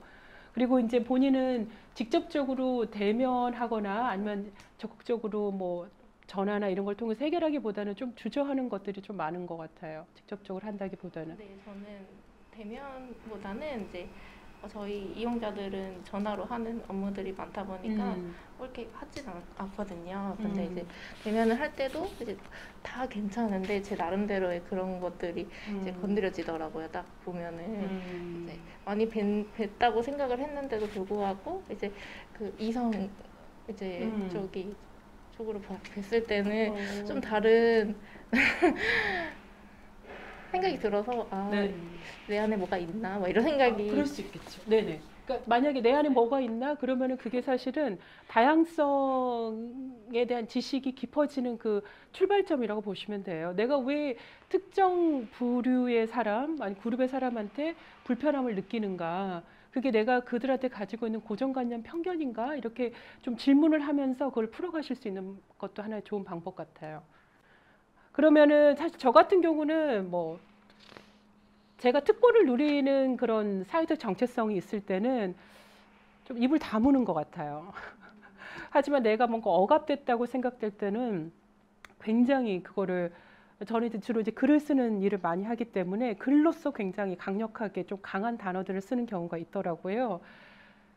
근데 이제 그게 문제인 거죠. 내가 특권을 누릴 때 그거를 잘 인식하지 못하고 그거를 침묵하는 경우가 많죠. 인정하는 것 자체가 때로는 힘들 때가 있으니까. 저도 역시 다양성에 대해서 좀 더 많은 이제 고민과 공부를 더 해야 되지 않나 뭐 그런 생각도 해봅니다. 같은 질문이에요. 여러분 이제 다양성이라는 건 무엇인가 질문에 대해서 대답할 수 있으시겠죠? 어느 정도는. 그리고 다양성은 무엇을 수반하는가? 우리 내적으로 여러 가지 해야 될 일들이 있잖아요. 그래서 뭐 어떤 멋진 답을 원하는 게 아니라 여러분이 생각해 다양성이 무엇인가? 자기 나름대로 해석하는 다양성이 있는 거잖아요. 그리고 그 다양성은 무엇을 수반하는 것인가? 그것도 개인차가 분명히 있을 것 같아요. 그래서 한 번 더 고민해 보시라고 제가 중간중간 이렇게 넣습니다. 자, 다양성을 이해한다는 거는 결국은 힘의 불균형을 이해한다는 거예요. 그룹과 그룹이 동등하지 않잖아요. 그 그룹과 그룹 사이에 어떤 동등한 힘이 존재한다라고 믿기에는 사실 현실적으로 많이 어렵죠. 그리고 다양성이라는 거는 비단 다름을 이렇게 축하하는 걸로 끝나서는 안 되고요. 그 다름이라는 게 우리 사회를 더 강하게 만들고 어떤 우리 사회를 더 나은 사회로 만드는 어떤 강점으로 인식을 해야 되는 거예요. 그리고 다양성이 인정될 때 사람들은 어떤 것도 포기하지 않죠. 다양성과 사회 정의는 이미 제가 말씀을 드렸고, 다양성이라는 거는 다양한 사회적 정체성 특징이 존재하고 그 특징들을 수용하고 또 그거를 축하하고 그 특징들을 사회적 강점으로 인식하는 그런 것이 다양성을 인정하는 거잖아요. 그래서 뭐 사회 정의랑 밀접한 관련이 있을 수밖에 없고요. 그다음에 다양성 얘기를 할 때 우리는 반드시 억압이란 단어를 쓸 수밖에 없고 억압이란 단어와 연관 지어야 되거든요. 억압이라는 건 어떤 제도라고 말씀을 드렸, 시스템이라고 말씀드렸죠. 그것이 이제 그룹 베이스인 거고 누군가를 차별하고 소외하고 착취하고 이제 그런 것들을 사실은 시스템화되어 있는 걸 억압이라고 그러거든요. 한국 내 억압 뭐가 있을까요? 우리 이렇게 돌아가면서 하나씩 얘기해 볼게요. 선생님 한 번 더 말씀해 주시겠어요? 한국 내 억압, 본인이 생각하는 억압.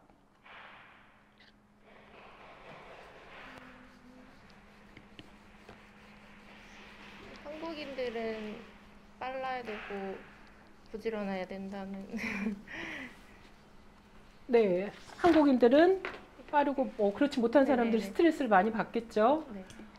그러면은 한국 내에서 어떤 특정 그룹이 억압을 받고 있다라고 생각을 하세요?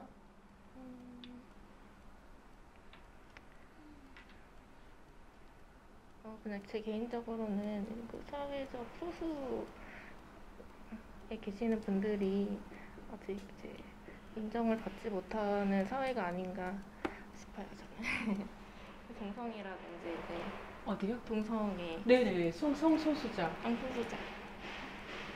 그렇죠. 제가 글씨를 좀 잘못 써가지고 성소수자가 있고 그다음에 옆에 앉아 계신 선생님도 누가 있을까요?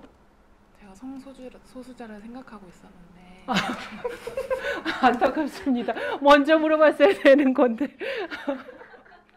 지금 생각이 잘 나지 않네요. 그러면 저희가 이렇게 방향을 바꿔 다시 올게요. 그때까지. 선생님, 억압받는 예시. 성소수자.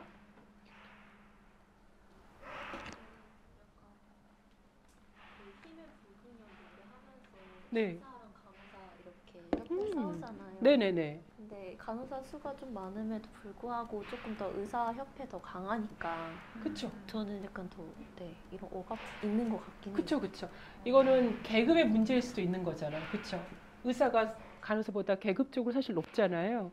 경제적인 부분도 분명히 있을 것이고 또 더 많이 학교를 다녔기 때문에 존경받는 부분도 있을 것이고. 자, 또 누가 있을까요? 생각 안 나는데.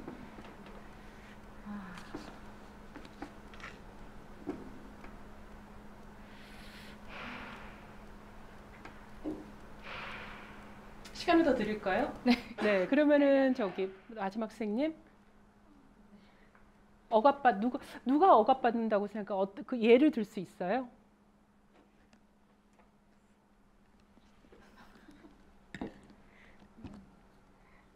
맞는지 모르겠는데요. 네네. 그냥 단순히 다문화? 맞아요. 이렇게. 네네. 항상 정답을 말씀하시네요. 네, 뭐 코로나 지원금도 그렇고 뭐 사실은 싸워야지만이 얻을 수 있는 것들이 또 특정 그룹들한테는 또 있잖아요. 다문화 가족도 그렇고요. 자, 그러면 이쪽으로 돌아와서 자, 고민을 많이 하셨을 것 같아요. 충분히 뭐가 있을까요?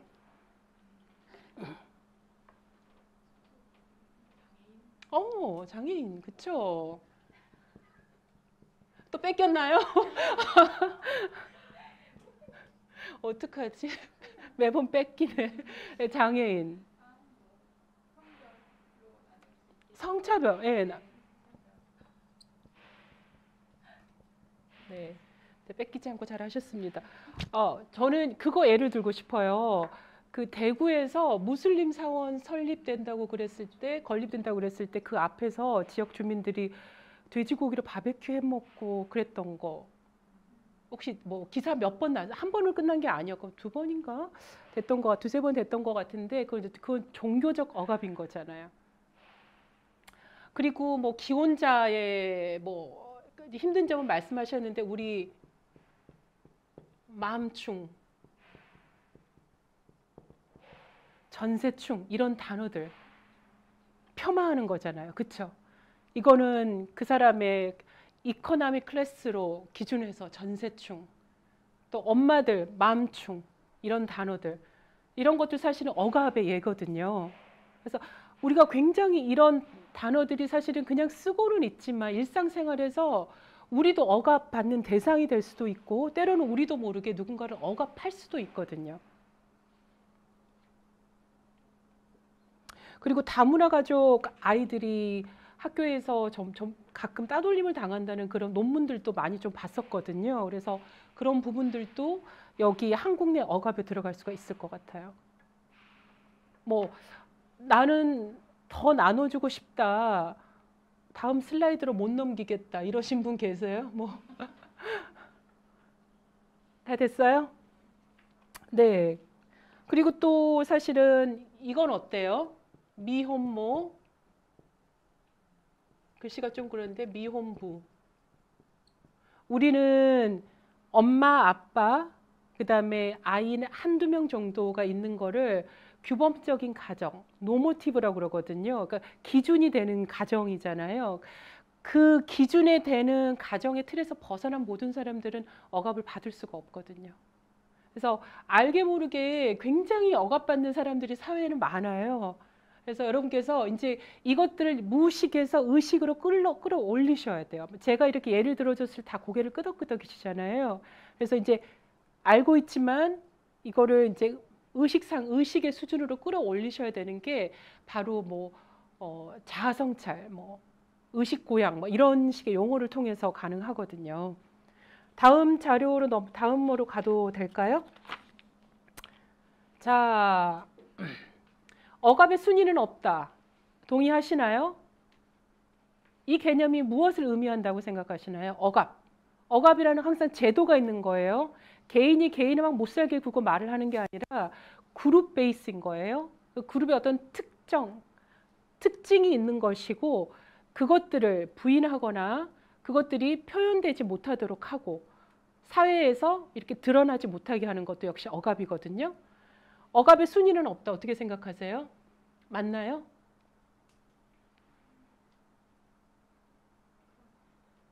아, 그런 것 같아요. 저도 그렇게 생각해요. 억압의 순위는 저는 없다고 봐요. 근데 제가 이 말을 하기까지 저도 좀 오랜 시간이 걸렸거든요.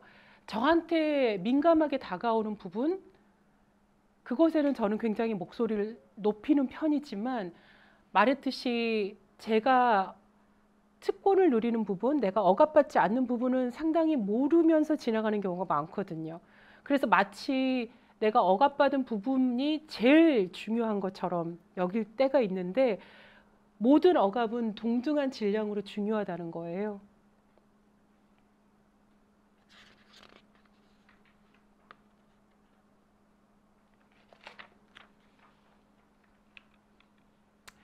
그래서 어떤 학자께서 그러셨거든요. 만약에 우리가 한 가지 대의를 위해서 해방을 요구하면서 타인을 억압한다면 진실성이 부족해진다고 그랬는데 혹시 여러분들 뭐 82년생 김지영 책 읽어보셨나요?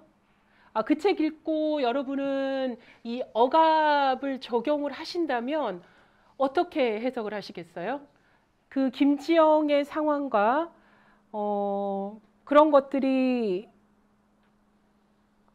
억압받는 모든 여성들을 잘 대변한다고 생각을 하세요?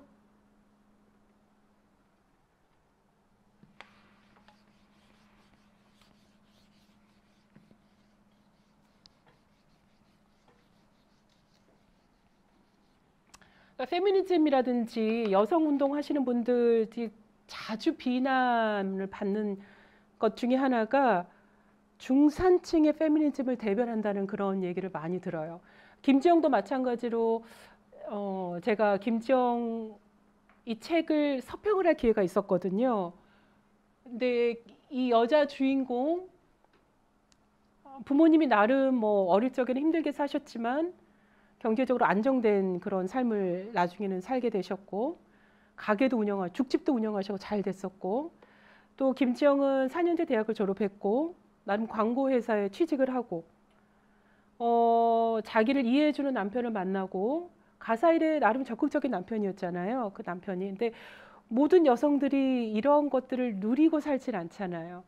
그래서 김지영 그 책을 보면서 중산층의 페미니즘을 반영한 그런 책이 아닌가. 제 서평의 골자이긴 했지만 그래서 뭐 그런 부분도 한번 생각해 볼 수는 있죠. 마치 그들이 그 좁은 층이 모든 여성을 다 대변하는 것처럼 표현되는 거는 사실은 옳지는 않다고 생각을 해요. 그러면 같은 여자들끼리 누군가는 억압을 받게 되겠죠. 나는 그렇게 중산층에 되진 않고 나를 대변해 줄 사람이 없는 것이고. 이해 가시나요?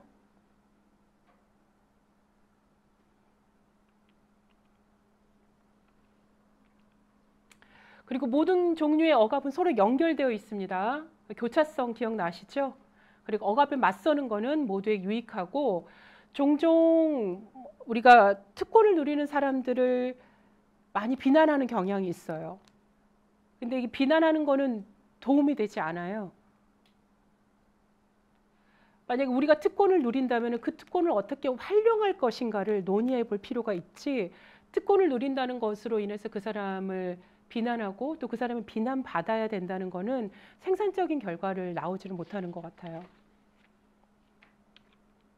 그다음에 다음 슬라이드에는 한 3장 정도가 자기점검, 뭐 자기의식 고양, 비판적 사고 같은 맥락인 거예요. 자기점검도 그렇고 자기인식 향상도 그렇고 비판의식도 그렇고 이거는 결과가 아니라 과정인 거예요. 프로세스인 거예요. 그래서 계속해서 하셔야 되는 거고 보통 저희가 다양성 강의를 듣는 학생들에게 많이 요구하는 것들이 저널링이에요.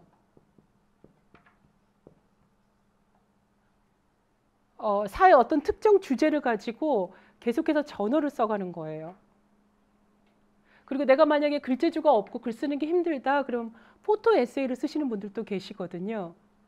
그래서 이제 본인이 가지고 있는 어떤 내적인 부분들을 자기 분석 이런 것들을 저널링을 통해서 많이 이제 하죠. 그리고 학교를 다녔던 동안에는 저희는 소그룹 활동을 굉장히 자발적으로 많이 만들어서 해서 토론을 많이 했었거든요. 서로 의견을 주고받고. 그리고 또 예를 들어서 소수자들 아니면 다른 문화권에 있는 사람들이 주관하는 어떤 행사에 적극적으로 참여해서 그 사람들이 현재 가지고 있는 생각이라든가 문화들을 조금 더 이해하고 친숙해질 수 있도록 노력했었고요. 특히 이런 건 대학 캠퍼스가 더 쉽긴 하겠죠. 직장인들보다는. 뭐 자기점검 과정입니다. 마찬가지 자기 인식 향상도 마찬가지예요. 다양성은 자기점검 없이는 결코 있을 수가 없어요. 다양성의 이해는. 그리고 꾸준히 하셔야 된다라는 거. 그리고 그 초점이 내가 가지고 있는 나의 관점, 편견, 어떤 가정, 세계관 이런 것들을 전체적으로 여러분이 다 이렇게 확인을 하셔야 돼요. 자, 이제 넘어가서 이제 사회적 집단 정의학이라고 그랬거든요. 아까 말했듯이 사회적 집단이라는 거는 뭐 국적, 나이, 직업, 뭐 건강 상태, 뭐 여러 다른 특성들, 이들 간의 유사한 특성들에 따라 사람을 구분하는 과정이라고 그랬잖아요. 그래서 사회적 집단은 우리가 인그룹이 있고 아웃그룹이 있다는 거 이미 설명을 드렸어요. 그리고 아웃그룹에 대해서는 우리가 편견과 차별을 가지고 대하는 것이고 인그룹에는 우리가 늘 항상 우호적으로 대하는 경향이 있죠. 자, 사회적 집단 멤버십 프로필을 지금 여러분에게 지금 보여드리고 있고요. 인종, 성별, 젠더, 계급, 그 다음에 장애 유무, 성적 지향, 종교, 연령, 멤버십 예시를 제가 드러놨거든요. 그래서 다음 장에는 공란이 있어요. 이거를 여러분한테 적용하셔서 한 3분 정도 완성하도록 할게요.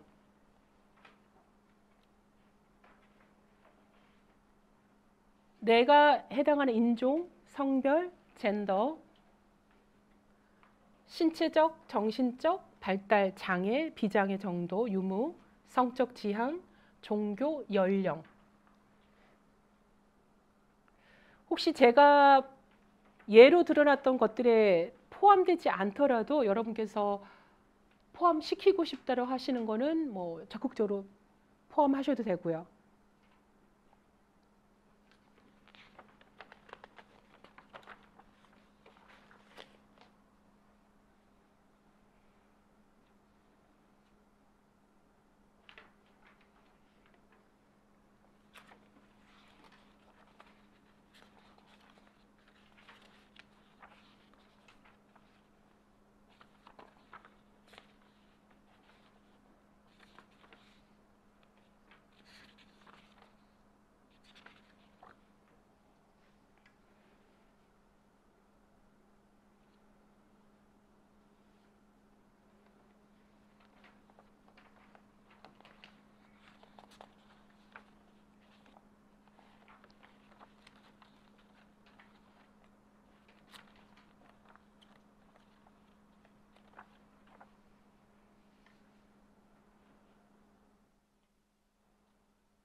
작성하시면서 내가 특권을 누리고 있는, 혜택을 누리고 있는 그룹인가 아니면 억압받는 그룹인가 한 번쯤 생각해 주세요.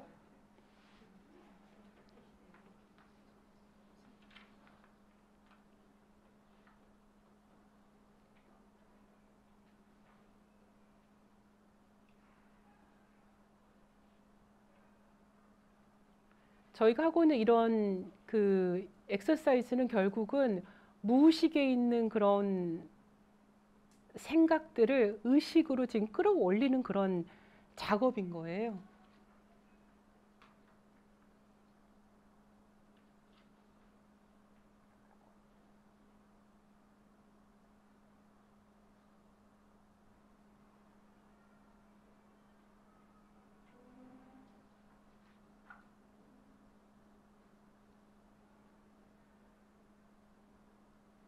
일 분 더 드리겠습니다.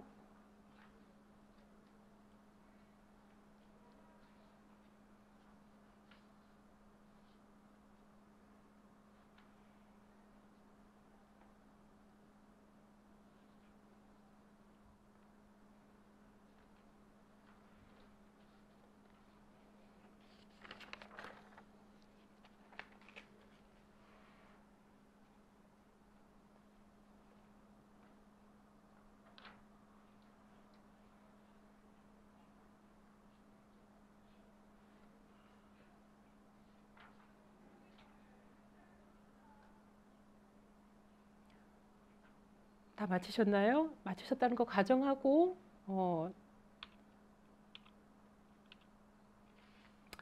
지금 여러분 했던 거는 사회적 집단 멤버십을 나열했던 거를 하신 거고요. 다른 정체성에 비해서 특정 정체성이 더 알기 쉽더라.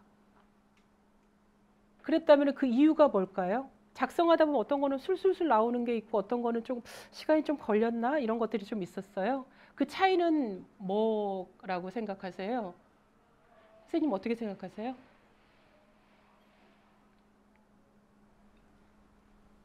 성별이나 이런 거 딱 정해져 있으니까 네. 작성하기 쉬웠고 계급이나 뭐 이런 다른 거는 제가 생각해봐야 되는 거라서 좀 더 걸렸던 것 같아요. 네네, 정답인 것 같아요. 물론 다양성의 정답이 있는 건 아니지만 그 눈에 보이는 정체성이 있고 눈에 보이지 않는 정체성이 있어요. 뭐 교육 정도라든지 클래스라든지 그런 거 사실 우리가 들여다봐야지만 아는 거잖아요. 그래서 아무래도 성별은 나눠져 있으니까 외모로도 쉽게 구분이 가고 이래서 익숙하기 때문에 리스트를 작성하는 데 훨씬 더 쉬울 것이고 좀 들여다봐야 되는 보이지 않는 것들 그것들은 조금 더 고민을 해봐야 되는 그런 시간이 있었을 것 같아요.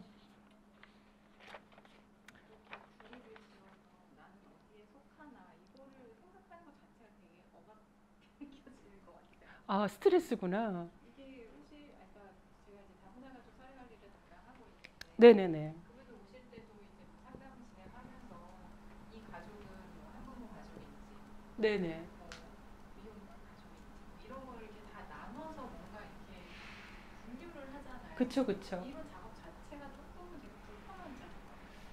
근데 이게 그러니까 이 사회가 돌아가기 위해서 제도적으로 네네. 필요한 것들이기는 하지만 네네. 지금 이 수업을 이제 이렇게 하면서 이거를 생각을 해보면 조금 이게 굳이 이렇게 다 분류를 하고 이렇게 해야 되나? 이런 생각이 네. 드네요. 자칫 잘못하면 멤버십 네. 프로파일 요거 작성하면서도 아까 제가 나는 어디에 속하나를 찾잖아요. 네네. 계급? 막 이런 것도 되게 불편한 말이 그쵸. 연령도 사실은 이제는 좀 이게 달라져서 중년? 아니 이런 좀 불편한 지점들이 조금 있는 것 같아요. 네네. 지금 말씀하신 게 바로 러닝 에지인 거예요. 이 수업을 들으시면서 예전에는 그냥 특별히 의미가 없었던 단어들이 좀 불편하게 느껴지는 것들이 있잖아요. 그래서 다양성에 대해서 진지하게 고민하고 계시다는 증거예요. 러닝 에지인 거예요. 그 러닝 에지를 그 좋은 예를 지금 설명을 해주신 거예요. 제가 굳이 그거에 대해서 더 설명 안 해도 될 만큼. 다양성 과목을 듣다 보면은 내 안을 들여다보면서 불편한 부분들이 분명히 있거든요. 그래서 지금 현재 다양성의 마스터가 되기 위해서 가시고 있는 것 같아요. 저는 방금 그 얘기를 들었을 때 마음속으로 너무 기뻤거든요. 그렇게 불편함을 느꼈다는 것이 오히려 뭔가 학습이 일어나고 있고 기존의 것들이 조금씩 달라지고 균열이 이루어지고 있는 건 아닌가 그런 느낌이 들어서 전 더 좋았어요.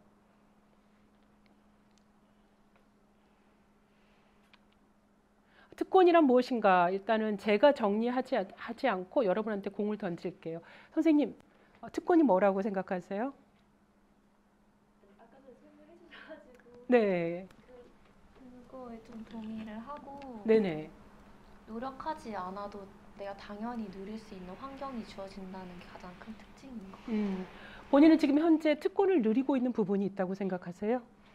있다면 어떤 부분이라고 생각하세요? 저 있는데 저는 경기도에 있는 청년이거든요. 네네. 그러다 보니까 다른 지자체는 뭐 청년 기본 소득 이런 게 없는데 저 지금 받고 있어요. 네네. 그런 것처럼 제가 어디에 지역에 거주하냐에 따라서 좀 받을 수 있는 복지도 너무 다르고 수도권에 거주하는 게 좀 특권 같아요. 아, 제가 누리지 못하는 특권이네요. 그거는. 네. 아마 우리가 어떤 부분에 특권을 누리고 있는가 속속들이 들여다보면 생각보다 훨씬 많을 거예요. 그래서 혜택받는 사회 집단에 속한 결과로 일부 사람만이 사용할 수 있는 자원에 노력 없이 접근할 수 있다는 거. 이게 핵심은 노력 없인 거예요. 자, 억압이란 무엇인가? 그러면은 저기 선생님, 억압이란 뭐라고 생각? 본인의 해석을 해주시면 돼요.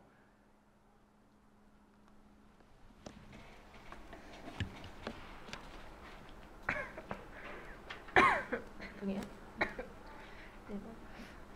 억압은 저를 제한하는 것 같아요. 사회적으로. 그쵸, 그쵸. 네. 네네. 억압은 제약한다라는 그 특징이 정확하게 맞아요. 그 제약하는 그 기준이 그 사회 멤버십이라는 거죠. 내가 포함된 아니면 타인이 소속된 그런 멤버십을 바탕으로 해서 유리한 점과 불리한 점을 유리하는 하나의 시스템이고 의도적이고 의도적이지 않든 개인과 기관, 그 사회 문화 전반에 걸쳐서 이게 지금 억압이 이루어진다라는 거죠. 자, 억압 모델이에요. 아까 말씀드렸죠. 우리 8개의 정체성에다가 이즘을 붙일 때 어떤 식으로 이름이 바뀌는지 지금 여러분께서 보고 계시고 굳이 이 부분에 대해서는 제가 설명을 드리지 않아도 충분히 아실 거라고 생각을 해요. 자, 그때 말씀해 주신 억압의 가장 보편적인 특징이라고 그래야 되나? 만연해 있어요. 개인 대 개인인 것처럼 보이지만은 그 뒤에는 문화가 있고 제도가 있는 거예요. 뒷받침해 주는 거예요. 그리고 특권층이 자원을 더 많이 갖고 또 그렇지 못한 층은 착취를 당하기도 하고요. 제약적이고 그다음에 마지막에 내재화됐다라는 internalize라는 단어가 있잖아요. 이 내재화라는 단어는 사람들이 하는 말, 했던 말 그것들을 사실로 이제 내가 받아들인다는 거예요. 만약에 우리가 보도에서 그 외국인 노동자를 부정적으로 특히 마약 범죄와 관련해서 뉴스를 많이 접한다면은 우리가 그것을 보다 보면은 우리는 결국 그 그룹은 범죄 그룹 이렇게 자동적으로 생각하기 쉽다라는 거죠. 그리고 누가 우리에게 네가 속한 그룹은 뭐 어때 이렇게 말했을 때 그걸 자꾸 듣다 보면은 언젠간 그게 사실인가? 그게 사실이지로 나는 되는 거예요. 그게 바로 내재화되는 거. 머릿속에 잡혀 있는 거예요. 박혀 있는 거죠. 다음 문장도 마찬가지예요. 뭐 개인 제도, 그다음에 사회 전반에 걸쳐서 있는 것이 우생학이라는 거 혹시 들어보셨어요? 유제닉스라고 그래서 뭐 식물하고도 마찬가지로 사람들도 뭐 좋은 종끼리 해서 이렇게 더 좋은 종을 만들어야 된다 해서 뭐 개인적인 억압이기도 하지만 뭐 사회적인 억압도 되겠죠. 그래서 특히 유제닉스 같은 경우는 미국에서 인종차별 아니면은 이민을 규제하는 이민법을 만들 때 상당히 많이 썼었거든요. 유전적으로 우월한 그런 종이 있다라고 생각하고 유전적으로 우월하지 못한 열등한 종이 있다라는 거죠. 열등한 사람들이 미국에 들어오면 안 되는 거예요. 미국 사회가 오염돼요. 그렇기 때문에 유제닉스 같은 경우는 이민법을 이렇게 만들 때 반영이 됐던 부분이 있어요. 네, 억압이라는 거는 사회화 과정을 통해서 유지가 되거든요. 그다음에 억압은 지배적인 사고를 그냥 받아들이는 거예요. 제가 내재화란 말씀드렸죠. 어떤 메시지를 끊임없이 받다 보면 나중에는 그것이 사실로 생각을 하게 되는 거고 결국은 그렇게 받아들인다는 거죠. 이 사이클 오브 소셜라이제이션을 제가 좀 설명을 해놓은 게 바로 이 슬라이드고요. 우리가 태어날 때 물론 사회적 계급이라든지 그룹의 구분은 분명히 있죠. 하지만 태어날 때 우리는 어떤 편견도 없이 태어나거든요. 하지만 첫 번째 사회화 과정을 통해서 개인 수준에서 부모와 친척들을 통해서 우리가 이제 어떤 것이 옳고 그른지 어떻게 행동해야 되고 여러 다양한 메시지를 저희가 받게 되고 그것들이 제도와 문화를 통해서 강화가 되는 거죠. 미디어, 학교, 교회, 언어 등등. 그리고 결과적으로 우리는 누군가는 자기 혐오를 할 수도 있겠죠. 아니면 누군가는 분노에 찰 수도 있겠고 아니면 누군가는 그래 나는 이 정도밖에 못난 사람이야 이렇게 내면할 수도 있겠고요. 근데 그 중심에는 결국은 사실 우리 무지가 있는 거죠. 우리가 모르니까 그 그룹에 대해 사실을 모르기 때문에 그 그룹이 무서운 거거든요. 그리고 불안한 것이고. 그래서 우리가 이 핵심에 있는 무지와 두려움, 불안감을 어떤 식으로 파괴할 것인가. 이거는 우리가 결과적으로 아무것도 안 하면 이것들이 계속 유지가 되는 거죠. 돌고 도는 거지만 우리가 중단에 그것을 고리를 끊을 수가 있어야 되거든요. 그래서 방법 중에 하나 내적인 거 일단 꾸준히 하셔야 되고 또 하나는 엘라이십이라고 그래서 우리가 소수 그룹에 속하진 않지만 그들의 힘을 보태주는 것도 사실은 이거를 끊는 방법 중에 하나겠죠. 여러분께서 다문화 가족들하고 주로 많이 일을 하신다면은 다문화 가족 사람은 아니잖아요. 물론 하는 분도 있시지만 그럴 경우는 그 가족과 함께 어떤 식으로 그들의 목소리가 정책적으로 반영될 수 있도록 할 것인가 같이 고민해 볼 수 있는 거죠. 행동하지 않으면 변하는 건 없거든요. 오프레션은 말했듯이 여러 수준에서 작동을 하는 거고요. 그 다음에 우리가 억압에서 반드시 알아야 될 경우는 딱 뭐 한 가지라고 보시면 될 것 같아요. 굳이 뽑아야 된다 그러면은 에이전트하고 타겟이란 개념이거든요.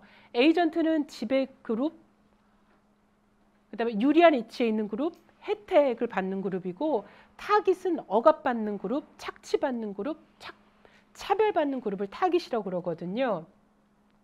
이 두 계급이 각자 역할을 하면서 사실은 이 끊임없이 이 구조가 유지가 되는 거예요.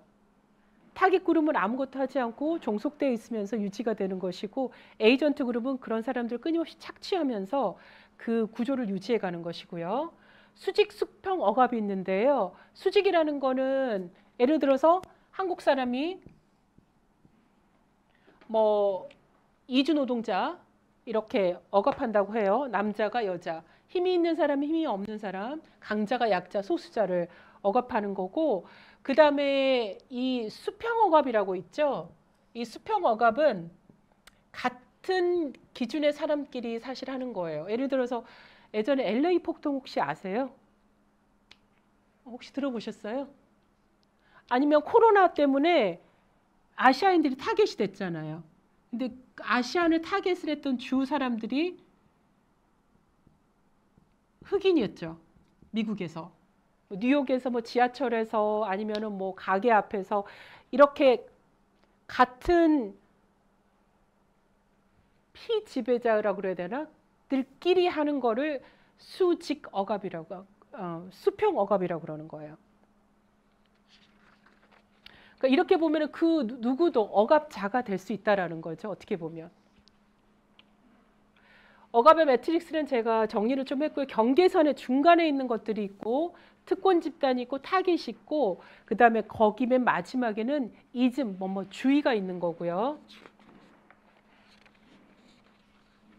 여기에 보면은 종교에 보면 개신교가 특권 집단이라고 했는데, 한 우리나라의 한 20%를 차지하고 있다라 숫자적으로. 그 다음에 그 뒤를 불교가 따르고 있고요. 그래서 만약 여러분께서 특권 집단에 개신교와 불교를 같이 넣어도 저는 무방할 거라고 생각을 해요. 왜냐면 불교도 오랫동안 우리 국교로 인정됐던 부분이 있었고, 또 불교도 마찬가지로 뭐 석가탄신일부터 시작해서 공휴일로 지정돼서 하는 부분도 있고요. 그다음 경계선 집단의 맨 마지막에 연령을 보시면은 영 어덜트가 있거든요. 영 어덜트는 보통 17세에서 25세 사이, 18세에서 25세로 보시는 분들도 계시는데 주로 이제 대학을 가는 그 나이 또래라고 보시면 될 거예요. 자, 이제 우리가 엑서사이즈를 하나 더 해야 되거든요. 아이덴티티 휠이라는 게 있어요. 지금 옆에는 제가 8가지를 기타까지 하면 9가지인가요? 그래서 여러분께서 이 아이덴티티 휠을 여러분께 작성을 하시는 거예요. 그래서 지금 현재 가장 뚜렷하게 떠오르는 정체성이 이 동그라미 파이에서 가장 많이 차지하겠죠. 그리고 여러분께서 혜택을 누리는 에이전트인지 아니면은 타깃인지 여러분께서 그거를 구분하셔서 작성을 해주시면 돼요. 하나 예로 들어놓은 거는 사실은 제가 제 자신을 보면서 사실은 작성한 부분이 하나가 있거든요. 샘플 1 같은 경우.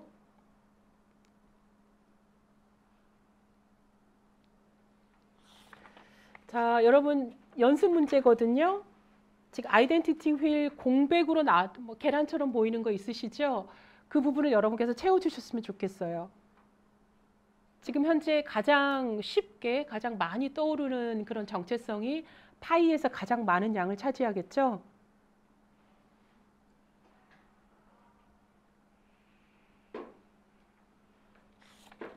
내가 억압받는다 아니면은 에이전트다 타겟이다 잘 모를 경우는 억압의 매트릭스를 참조하셔도 되고요.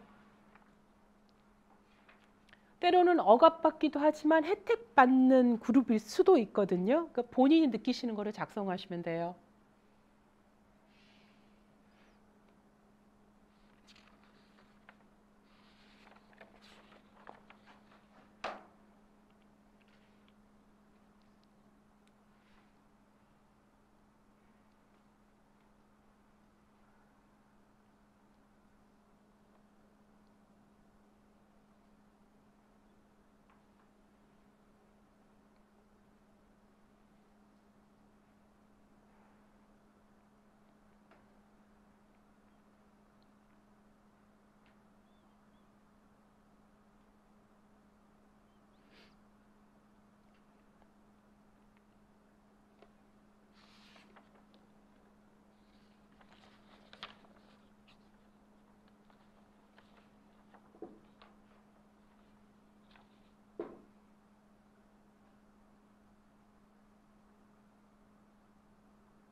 조금 더 시간이 필요하신가요?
다 작성하셨을까요? 네, 제가 샘플을 2개를 제시를 했고요. 첫 번째 샘플은 제가 제 자신을 보면서 이렇게 했거든요. 저는 이제 이 연습 문제를 꽤 오랫동안 학생들하고 했기 때문에 조금은 쉽게 이거를 완성할 수가 있었거든요. 근데 아마 처음 하시거나 그랬을 때는 쉽게 떠오르는 정체성이 있지만 또 들여다봐야 되고 뭐 내가 이거 특권 누리나 아니면 타깃인가조차도 사실 모르는 그런 그룹도 있을 수가 있거든요. 그래서 연습을 계속 하셔서 이거를 다시 말하지만 무의식의 상태에서 의식의 상태로 수준으로 끌어올리는 것이 사실은 다양성 과목에서 해야 될 부분이거든요. 자, 그러면 이제 넘어가고 샘플 2예요. 각자 다 다를 수가 있어요.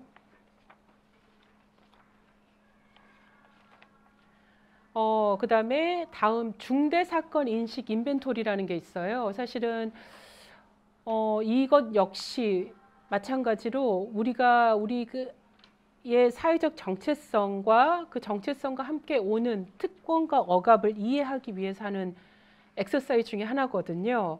그래서 지금 시간이 저희가 10분 정도가 남았기 때문에 이거를 한 번만 읽고 넘어갈게요.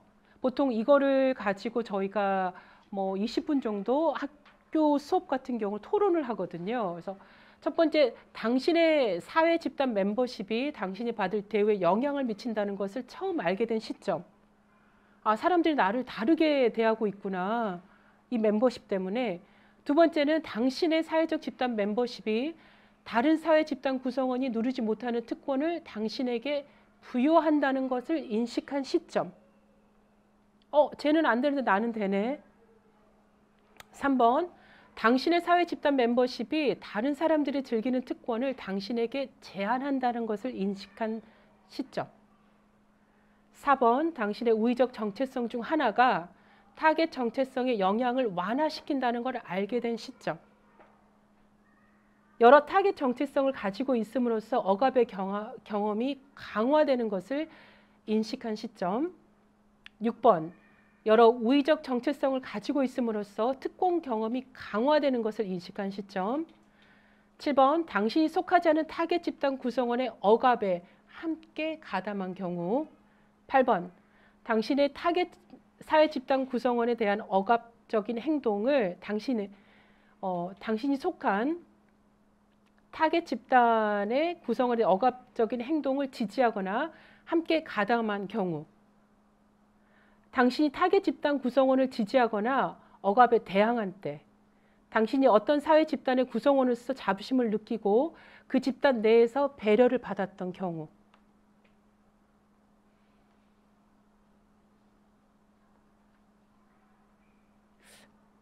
사실 저는 이거 연습하기 전에 한 번도 생각해 본 적이 없었거든요. 수업을 듣기 전에는. 근데 계속 이런 질문들을 다양성 과목에서는 꾸준히 던지는 거예요. 그래서 다양성 과목을 이렇게 맞췄을 때 학생들이 일정 부분 자기의 정체성과 특권과 억압, 그리고 타인의 특권과 억압도 어느 정도는 알게 되는 그런 시간이 되거든요. 그래서 여러분이 시간 되실 때 중대사건 인식 인벤토리거든요. 한번 찬찬히 보시고 내가 특권을 누렸던 때 그거를 처음 알았던 시점이 언제인가, 그리고 내가 억압을 받았던 시점, 그리고 내가 타겟 집단을 지지한 적이 있었나, 아니면 내가 그 타겟 집단을 억압하는데 가담한 적이 있었나, 이런 것들 여러분 생각을 해보셔서 작성하시다 보면은 본인도 모르는 사이에 다양성에 대해서 조금 더 편안하게 마음을 좀 가지실 수 있을 정도로 이런 용어들에서 익숙해지실 거라고 저는 생각을 해요. 자, 거의 끝났거든요. 아까 했던 질문이고, 그다음에 억압은 왜 존재하는가? 똑같아요. 사회에서 개인의 이치를 정당화하는 거고, 우리는 우리가 스스로에 대해서 긍정적인 이미지를 갖고 싶잖아요. 쉬운 방법이 우리와 다른 사람을 억압하는 거예요. 두 번째는 그룹 기반이에요. 그룹에, 내가 속한 그룹의 이미지를 높이는 거죠. 그리고 사회 속에서 그 그룹의 위치를 정당화시키는 거고요. 마지막으로 제도적인 거죠. 그 계층 구조를 유지하는 거죠. 현상 유지인 거예요.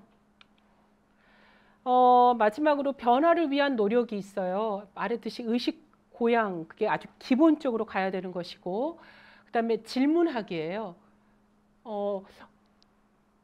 어떤 때는 보면은 장애인분들 본인 스스로 문을 열 수 있음에도 불구하고 뭐 선뜻 도와줄 수 있는 그런 경우가 저는 가끔 있거든요. 제가 자제하려고 노력은 하지만 그분이 도움이 필요한지 필요하지 않는지 물어보는 게 정답인 것 같아요, 사실은. 그리고 타 문화에 대해서, 타 그룹에 대해서 궁금해하는 것, 일단은 그게 굉장히 중요한 것 같아요. 그리고 리프레이밍이에요. 자기 생각을 바꾸고 억압에 맞서는 거예요. 침묵이 아니라 말했듯이 allyship, 아니면은 ally를 통해서 우리가 힘을 보태줄 수 있는 거잖아요. 그래서 억압에 맞서는 거. 그 다음에 교육시키는 거죠. 지금처럼 다양성 교육을 들으실 수도 있겠고, 뭐 책을 읽으실 수도 있겠고, 뭐 누군가는 학교를 다시 가셔서 다양성을 더 체계적으로 배우시는 분들도 있겠죠. 그리고 제가 이 다양성 과목을 준비하기 위해서 뭐 썼던 책 있고요. 그 다음에 이 강의가 완성될 수 있도록 제 지도 교수님이시거든요. 본 피트너 교수님께서 자료를 공유해 주시고 같이 의견을 나눠 주신 것 감사드려요. 자, 이제 다 끝났거든요. 두 가지 질문 기억하시죠? 두 가지 질문으로 마무리할게요. 다양성은 무엇인가? 자, 선생님 한번 말씀해 주시겠어요? 다양성은 무엇인가? 본인 이해하는 거.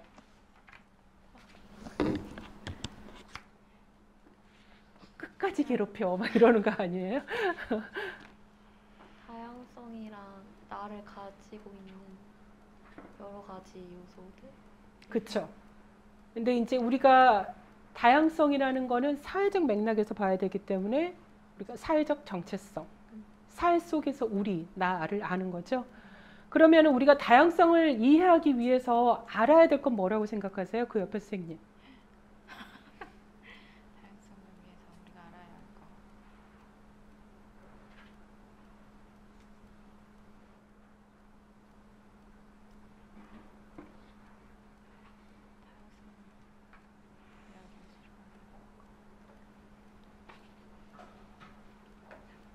강의를 열심히 안 들었네.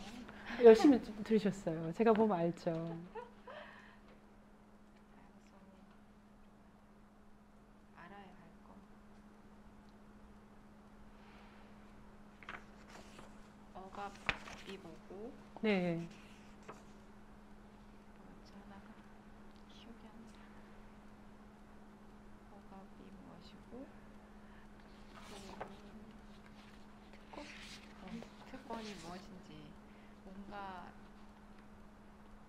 이렇게 분류해 나가는 거 그게 좀 그러니까 사회 정체성 집단에 대해서 조금 더 자세하게 알아보고 싶다, 알아보는 것이고, 그 집단들이 에이전트인가 타겟 그룹인가, 그것도 사실은 알아야 될 필요가 있겠죠. 그다음에 그 옆에 선생님, 만약에 본인이 어떤 사회적 그룹을 지지하고 싶다, ally로, 그러니까 자기가 포함되는 그룹은 아니에요. 만약에 다문화 가족이시면 다문화는 아니고 다문화 외 그룹 중에서 내가 지지하고 싶은 그룹이 있다. 협력자로서 그리고 동지로서 지지하고 싶다. 어떤 그룹이 있을까요? 어린이하고 노인이요. 어린하고 노인이요? 그러면 그들을 어떤 식으로 지지를 해주고 싶어요? 그냥 그분들이 옆에서 이렇게 뭐 지켜보면서 뭐 도움이 필요한 거 있는지 만약 예를 들면 그냥 제가 직선 나와서 물어보는 거 도와주는 거 아니고 그분이 저한테 먼저 요구할 수 있도록 그렇게 아니면 제가 물어보고 이렇게 도와주고 싶어요. 네네, 좋은 방법 같아요. 그래서 함께 시간을 나누고 그 사람들이 필요한 것들을 니즈를 파악하고 또 공감하신다는 것이잖아요. 네, 아주 중요한 것 같아요. 그건 엘라의 자세로서. 그 다음에 이쪽 분들께 말씀드릴게요. 질문 드릴게요. 오늘 강의 중에서 본인이 이거는 꼭 알고 싶었고 알아서 좋았다 뭐 이런 부분이 있으신가요? 아니면은 이거는 반드시 내가 간직하고 싶다. 그래서 더 열심히 그거에 대해서 혼자 스스로라도 배우고 싶다. 이런 부분 혹시 있으신가요? 일단은 제가 먼저 얘기를 괜찮을까요? 여기서 처음에 샘플로 이제 아이덴티티 휠 이거 작성하는 것에 대해서 이제 그렇게 이제 의식하지 못했는데 이제 불편한 점이 있다는 걸 약간 이렇게 해주셔가지고 그런 것들에 대해서 이제 의식을 가지고 그런 분들 이걸로 같이 이제 불편함 느끼시는 분들에게 이제 도움이 되거나 뭐 이런 것들을 이제 할 수 있도록 계속 의식하고 업무에 일해야겠다고 이런 생각을 했어요. 그래서 업무에도 직접적 응용을 또 하실 수 있는 좋은 거네요. 네. 그래서 그냥 그 옆에 선생님. 이런 핵심 용어 같은 거를 그러니까 알고는 있었지만 자세히 뜻에 대해 다시 한번 알 수 있어서 좋았습니다. 네네. 어떤 용어들이 가장 기억에 남나요? 아니면 이 용어는 내가 일하는 데 있어서 굉장히 도움을 줄 수 있을 것 같다는 용어 있으세요?